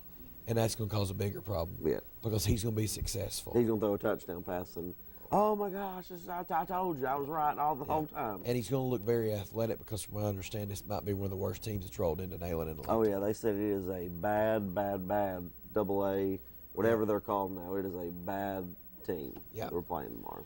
So, no callers? No callers. That means we are going to wrap it up. Thank you, everybody, for calling in tonight with scores, with comments. Vols by 40 tomorrow. This is the Mulch and More Friday night scoreboard, and we will see you next Friday night. Thank you, guys.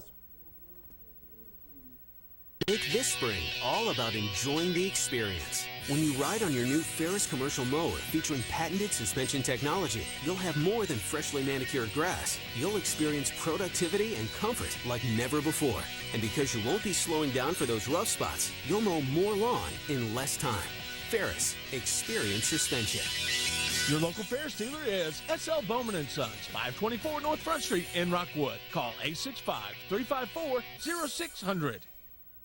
If you play team sports, you want the best gear and the top name brands. That's why at Reno Sporting Goods, we offer the best and safest gear from top manufacturers like Adidas, Russell, Wilson, and more. Reno Sporting Goods, your team dealer. Attention, all hunters, outdoorsmen, and preppers. It's military surplus time at Hammers. You'll find over 20 different worldwide Army surplus items like ghillie suits, U.S. and Swiss sleeping bags, German safety vests, combat shirts, and more, priced from 99 cents to $69.95. Plus, there's our most popular item, 12x12 camo nets. Hurry, quantities are limited. At ease. Now hurry to Hammers. Evans Mortuary has been serving the needs of families in and around Roane County since 1976. As established members of our hometown community, we understand the security of dealing with people you know you can trust. We build our reputation on this trust. The Evans family appreciates the confidence the community has expressed in us over the years and will constantly strive to earn that favor. Evans Mortuary, 805 North Gateway.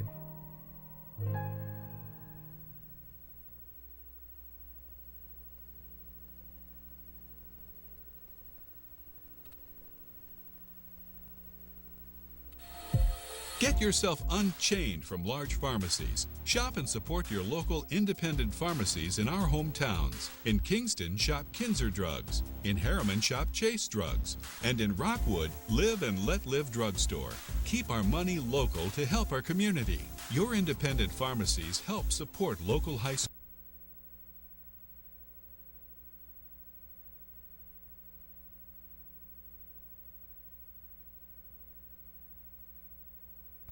We are the Rockwood Tiger Cheerleaders hanging out at the Oak Ridge Utility District getting ready for the big game. Because we are the best. Oh, yes. R-O-C-K-W-O-O-D-T-I-G-E-R-S. Because we are the best. Oh, yes. Football season means colder weather is just around the corner. Did you know that ORUD offers a credit for customers who convert their main heating source to natural gas? ORUD makes it easy with 0% financing. When it is your turn to host the big game, they have all your appliance needs, from ranges to refrigerators, to make you the MVP of this season. Tackle those dirty uniforms by purchasing a washer and dryer from ORUD. Natural gas dryers cost about half as much to operate as electric dryers, saving you money this football season. Teaming up with the Oak Ridge Utility and Natural Gas will have you calling all the right plays this year. Don't wait to make the switch. Call today. So now the only question is, what time is it? It's high school football time in Tennessee.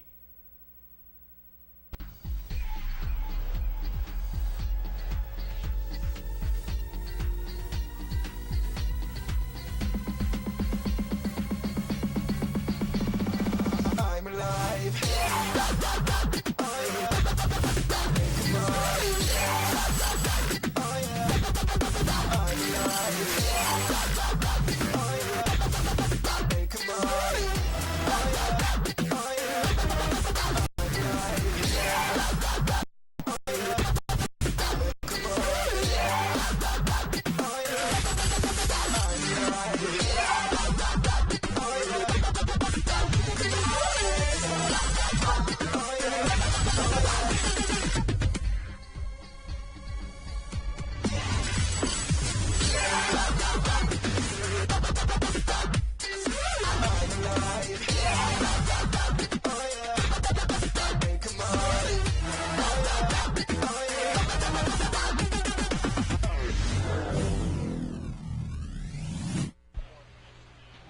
Good evening and welcome to Maurice P. Grief Press Box, Tom Pemberton Stadium, Civitan Field, Rockwood, Tennessee, where tonight the Kingston Yellow Jackets come about 10 or 11 miles down the road, David Queener, in a always tough inter-county rivalry football game, and tonight should be no exception. Anytime these two line up, there should be a fierce battle. You're right. You got that right. Kingston coming into the ball game tonight, 2-1. They have wins over Harriman and Oliver Springs, and a loss last week at Austin East. Tigers come in with wins over Midway, Tellico Plains, and a loss to Sweetwater. This is not a region game. This is a bragging game. This is one in which the fans and especially the players get to talk about for a long time. It's alumni night here in Rockwood, where all the alumni lettermen have met tonight. Don't know why they picked tonight to do it, but a lot of them here, and I see a lot of former players here tonight that have played in this big game. I saw Chris Sims, Brad Berry's here, and a lot of other teammates that are here tonight enjoying, lots from 30 years ago, from 40 years ago. And we welcome all of them to Civitan Field here tonight for Alumni Night. And the Alumni Association, headed by Mark Clem, has done great things for this organization. David, this is going to be a physical football game, and the team that's most physical probably is going to win this football game. Yeah, and that should be Kingston, Ron. I mean, they're just a bigger school, so it should be. I don't know that it will be, but it should be. And what we've seen, David, when we had Kingston a couple of times now. They're big up front. They have hard running backs, and they have a quarterback that can throw and run. And they do at that, and I agree with you. He's a really good quarterback. It seems like he got a good head on his shoulder, makes good decisions, and Rockwood's going to get tested tonight. It's a great night weather-wise here at Civitan Field. It's just gorgeous weather for high school football. And David, one of the things I think the key to tonight is not only do you have to stop the running backs for Kingston, but you have to stop that little quarterback draw where they fake to the man in motion, and the quarterback then either gives to him or it's a little counter play where they run a trap, and they've had really good success with that. They had good success with it right here last time we had Kingston here. The quarterback probably ran for over 100 yards. So I think that's going to be key tonight for the Tigers to be able to stop that. Rockwood coming in tonight, Coach Webb felt starting this season that he probably was as physical up front on both sides of the ball as he's been in a long time. So he'll find out more tonight about that physicality from this football team. Yeah, I would think he'd find it. I'd say this would be a good measuring tool tonight. And, if Rockwood doesn't step up defensively and shut down the quarterback for Kingston Ron, it could be a long night. And here's why. Rockwood's offense is not high flying. It's just ground and pound. They can't afford to get behind too much. I mean, they don't throw the ball a lot. Never have, never will. Because anybody that can sit in this press box like you and call the plays, something wrong with that. Oh, you're saying that I'm not smart enough to do that? I didn't say you weren't smart enough. That just goes to tell me they've run the same offense for 100 years. And they have. And that's my point behind it. And they have. I think the other thing tonight is you've got to get Kingston off of down and distance. You can't let Kingston have 3rd and 2, 3rd and 3. Because if you do, it'll be a long night. If you do, the big bruising running backs, be a long night. They get they get the advantage in that. So I think the other key is you've got to keep Kingston off track. You've got to get them in 3rd and 7, 3rd and 8. But now to roll back to Rockwood, don't let people think what I just said is that I don't care nothing about Rockwood, because I do. Coach Webb is a good coach, Ron. It's just the offense he runs. But now let's talk a little bit about Rockwood's quarterback. Rockwood's got a good young quarterback too that has been coming on. So it's not as gloom and doom as maybe I made it sound out to be just a minute ago. Well, I think what you're alluding to is you've been here enough, you've seen Rockwood enough to know that you're not going to change offenses every 2 years. He's got the same offense as he had when he come 100 years ago. And a very good example of having that is Georgia Tech. We saw it the other night. We saw it the other night. It's if you've got the horses and the line to run it, it's virtually unstoppable almost. But Coach Webb runs it good, and so we'll see tonight. But it's just a team with that type of offense. You just cannot get behind much. So if you do, your night's long. You talk about Rockwood's offense and Nate Brackett, the sophomore who came in last year as a freshman, middle of the season, and gave him a little spark. He's a young man that's very composed. He might be a sophomore, but he has a really good grasp of this offense. He's a leader on this football team. He's a smart kid. He's a good kid, and as Nate Brackett, he's able to carry this team. Can he put them on his shoulders and win a football game? Probably not. But he will not make a lot of mistakes, and he gives this football team and Coach Webb exactly what he wants on the field. Well, if he does that, then he can put them on his shoulders and carry. If he'll just not make mistakes and play within himself, he can. And that's what they got to have out of him tonight, Ron. They got to have a pretty flawless game. And once again, no turnovers. Can't have turnovers. Rockwood just can't have turnovers tonight. Well, you talk about field generals. That's what Nate Brackett is. He's a field general, and he's a good quarterback. And he's a good quarterback. They also have, they have the ability. They have a young man who can step up as well, and get it done. And that's Ryan McCain, big, tall kid. Yeah. He's a physical kid. He needs to be a big part tonight, because just like Kingston, Rockwood can't afford to be in 3rd and longs. They need to be down in distance. and they need to do it consistently. And Kingston's probably coming in tonight a little on the mad side because they probably feel maybe like I do. They should have won last Friday night. I really thought that they should have maybe won that ball game. I don't really know what happened, but I thought Kingston should have won that game, and they're going to come in a little angry tonight. So I look for Kingston to come out really motivated right off the bat and take it to the Tigers tonight. Kicking game, I think the kicking game, as usual, goes to Kingston. Kingston has a really good kicking game. They have it every year. They spend a lot of time. They have a lot of good kids over there that have grown up in their soccer programs and things. So I think the advantage in the kicking game probably would go to Kingston. We've got some wind here, a little bit of wind tonight. That probably would be a factor. All in all, I think the fans, and they're still filing in, a big crowd, I think the fans are going to be entertained tonight, both on the field and at halftime with two very good bands. Oh, two really good bands. Kingston's got a really good band, and so does Rockwood. You know, we're fortunate. Now we got some good football teams and good football coaches. We got some good bands wherever we go. So with that, we'll take a break. We'll come back and have more pregame football action here on Channel 12.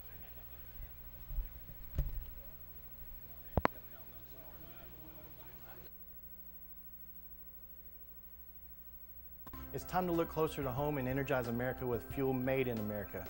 Natural gas is a cleaner, safer, more efficient, and more affordable energy choice. ORUD is your family's comfort provider. Natural gas is the responsible choice for your family, your wallet, and the environment. Gas is a great value, but it is also the best way to cook, heat your water, and warm your home. If you want the best for less, switch your house to natural gas.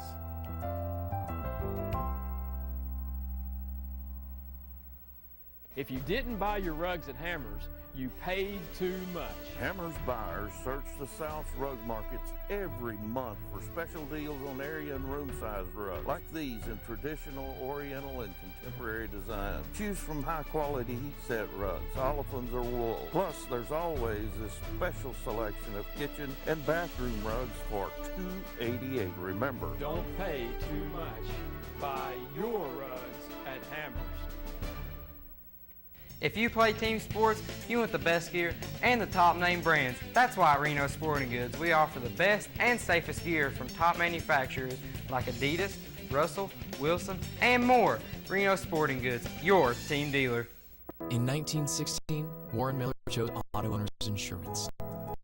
Later, his son made the same choice, as did his grandson. And today, his great-granddaughter did the same. As we celebrate 100 years, we're grateful to our independent agents and to those who have put their trust in us, and to the generations who will. Auto Owners Insurance. Griffin Insurance in Kingston is your local independent auto owners insurance agency. Make this spring all about enjoying the experience. When you ride on your new Ferris commercial mower featuring patented suspension technology, you'll have more than freshly manicured grass. You'll experience productivity and comfort like never before. And because you won't be slowing down for those rough spots, you'll mow more lawn in less time. Ferris, experience suspension. Your local Ferris dealer is S.L. Bowman & Sons, 524 North Front Street in Rockwood. Call 865-354-0600. In jail? Need bail? Just chill and call Hill. That's right, Hill Bonding Company is a locally owned Johnny-on-the-spot company for bonding people out of jail. The number you need to remember is 245-4545. That's right, 245-4545. Hill Bonding Company is locally owned, also covering Morgan and Loudoun counties. 245-4545. Jail ain't no big deal, just chill and call Hill. 245-4545. The Harriman Utility Board provides electric, gas, water, and sewer services for the city of Harriman, as well as most of Roane and Morgan counties. Recent major projects include an upgrade of our 161 kilovolt electric substation. Another ongoing project is the rehabilitation of an antiquated sewer system, including an upgrade of our wastewater treatment plant. These projects will improve the quality and reliability of these services and meet state and federal requirements. For more information, visit our website at hub-tn.com or call us at 865-882-3242. Evans Mortuary has been serving the needs of families in and around Roane County since 1976. As established members of our hometown community, we understand the security of dealing with people you know you can trust. We build our reputation on this trust. The Evans family appreciates the confidence the community has expressed in us over the years and will constantly strive to earn that favor. Evans Mortuary, 805 North Gateway. If you play team sports, you want the best gear and the top name brands. That's why at Reno Sporting Goods, we offer the best and safest gear from top manufacturers like Adidas, Russell, Wilson, and more. Reno Sporting Goods, your team dealer. And welcome back to Civitan Field, where tonight, before the big crowd on hand here, the Rockwood High School Marching Band will now play our national anthem. So we take you down to the field for the Rockwood High School Marching Band. And now the playing of our national anthem by the Rockwood High School Marching Band.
Chris Metcalf, the director of the Rockwood High School Marching Band. Does a good job. Does a very good job, and again, some action from around the area. Anderson County in a big ball game at Clinton tonight, David. Well, it's a big game because it's a rivalry, but that's about it. I've not drunk the Kool-Aid up there, so I think AC's big tonight. I wouldn't be shocked if it's not by 40. CAK will be at Lenoir City. Catholic will be at Cleveland. Campbell County will be at Morristown East. Central will be at Hardin Valley. It will be Dobbins-Bennett at Sevier County. It will be Fulton at Austin East. Big game. Greenville at Science Hill. Harriman will be at Oneida tonight. Big game. Jefferson County at Carter. Kings Academy at Greenback. Of course, Kingston is here at Rockwood. Loudon will be at Sequoia. You know, hey, that's a team. You talk about Kings Academy. That's a team that a lot of people's talking about. They're coming in 3-0. I know they're going to Greenback, but there's some people talking they might legitimately have a shot tonight at that game. I don't know. I don't know nothing about Kings Academy. I'm just going on what some of the talk is. I'm not sure. I know they got beat last week. I'm not sure who beat them. They got beat last week. Who did? Kings Academy. I thought they won last week. They said they were 3-0. Oh, I thought they'd gotten beaten once. Well, ain't that where the ex-Pal coach is at? Yes, Loud. Yeah, they said he's 3-0, taking a really good team in. So I mean, I don't know anything about it. And I think in the other big game, there's a couple big games in the area this weekend, Ron. And one of them is Oak Ridge and Farragut. Right. Farragut's out for revenge because the only blemish they had last year was Oak Ridge, and that's just a game I think Coach Gaddis and them's got to have. They pulled it out last week. They got to pull it out again tonight. A lot of people's picking Farragut. I like Oak Ridge in that one. Maryville will be at Alcoa.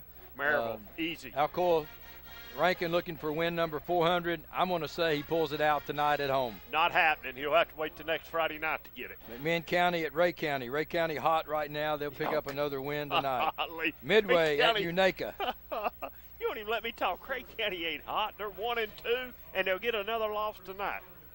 Midway at Unaka. It'll be Midway. Oak Ridge at Farragut, as we talked about. Powell at Carnes. It'll be Scott at Granger. It'll be Sunbright at Cofield. And Wartburg at Oakdale. Now that Sunbright-Cofield game could be interesting for just a little while. Till the bands play the national anthem. There's no bands. All right, let's take a break. We'll be right back.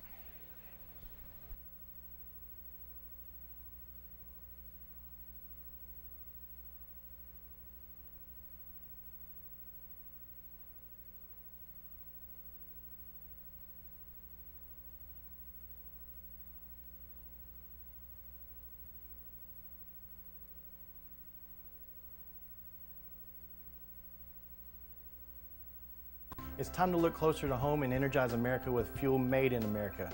Natural gas is a cleaner, safer, more efficient, and more affordable energy choice. ORUD is your family's comfort provider. Natural gas is the responsible choice for your family, your wallet, and the environment. Gas is a great value, but it is also the best way to cook, heat your water, and warm your home. If you want the best for less, switch your house to natural gas.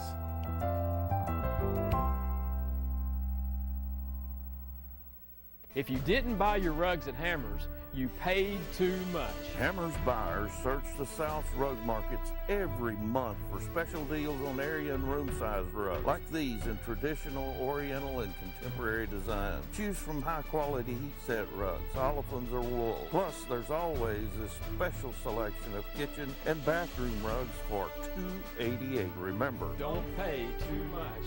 Buy your rugs at Hammers.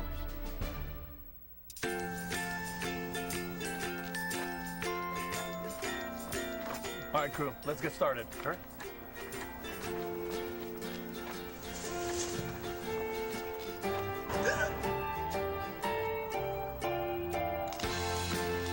Don't ignore the law. You must call 811 at least 2 to 3 days before any digging project so you can avoid hitting our essential buried utilities. For digging projects big or small, make the call to 811. If you play team sports, you want the best gear and the top name brands. That's why at Reno Sporting Goods, we offer the best and safest gear from top manufacturers like Adidas, Russell, Wilson, and more. Reno Sporting Goods, your team dealer. In 1916, Warren Miller chose Auto Owners Insurance. Later, his son made the same choice, as did his grandson. And today, his great-granddaughter did the same.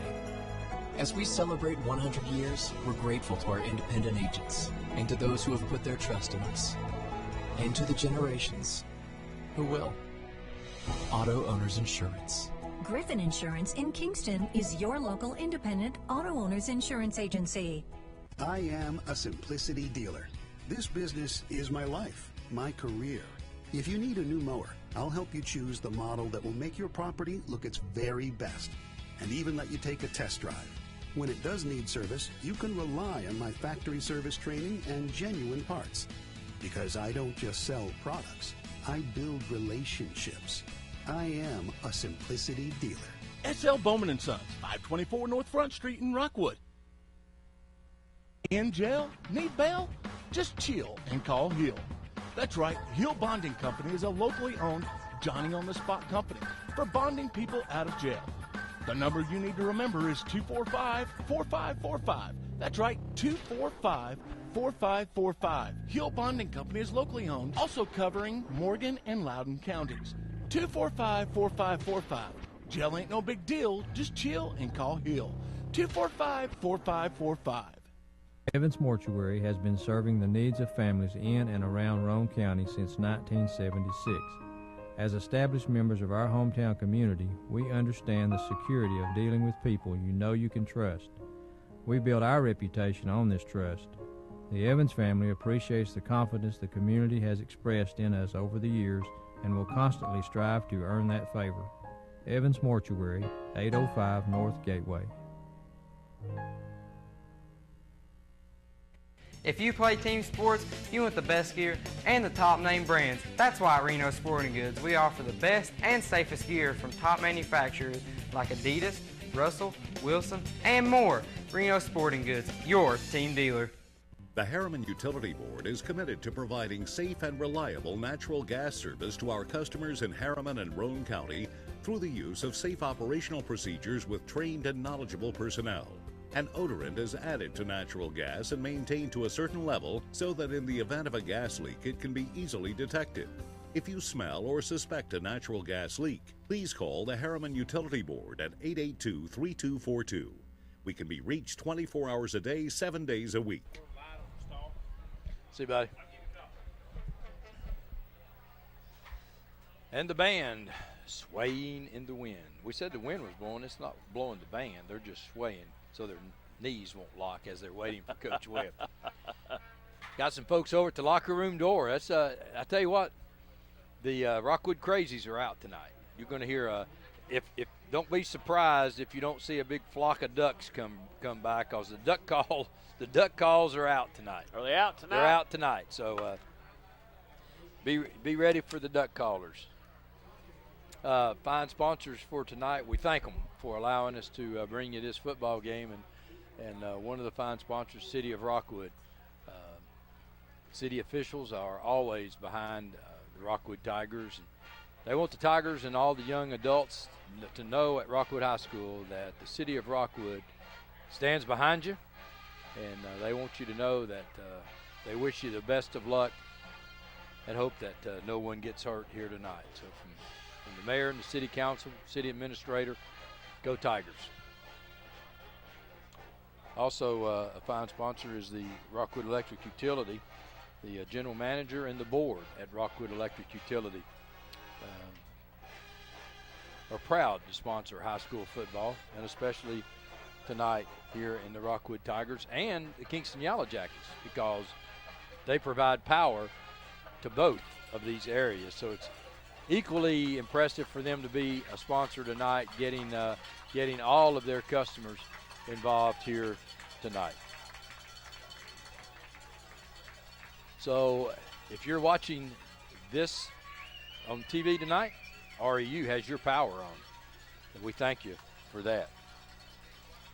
Also, might just give a shout out to all of the folks who are watching via social media, Facebook, Twitter, streaming.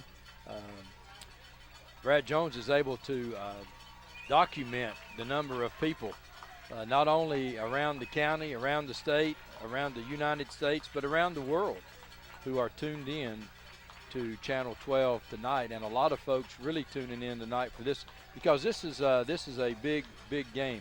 See the Rockwood Tigers, and you see the American flag and the Rockwood Tiger flag coming in here tonight. So very impressive. Coach Webb, Coach Webb's not really a theatrical kind of guy. No, he's laid back. And the reason you're seeing the players with this walk is because a couple years ago, that's what they requested to do.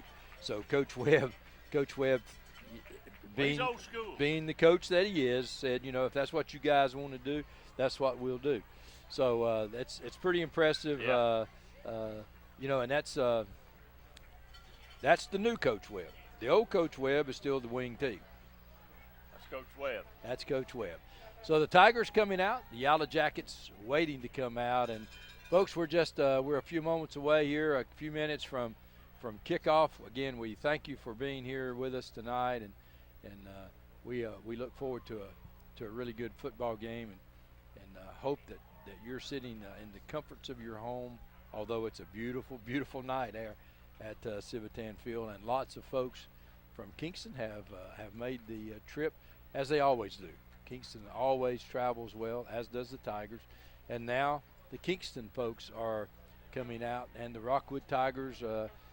Those folks have come from the locker room out on the field now to greet the Rockwood Tigers as they come onto the field. Kingston cheerleaders making way for them. The captains meeting in the middle of the field. McCain for the Tigers, along with McGuire, 59, and it's Joe Ashburn, 34, and for Kingston,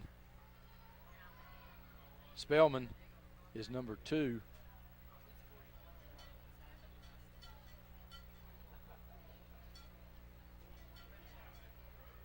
Clemens is 12.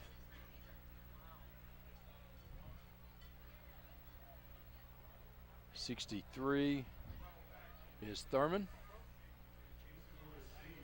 And David Thurman has been a monster for the Yellow Jackets thus far. Has he? So, Caleb Garrett, 41, okay. So, Little roster change there. And we'll wait now. Welcome to the jungle, it says. And did you see who won the toss? I was busy I did trying not to figure see out who won the toss. Huh? Kingston is receiving. So we don't know if they won the toss or not, but they're receiving. They're receiving. And it will be the Mulch and Moore kickoff for us here tonight. 3901 Roan State Highway in Midtown, across from the Roan County Co-op. And if you need any landscaping needs, they will be there to take care of all your landscaping needs. Mulch and Moore. So both teams coming onto the field.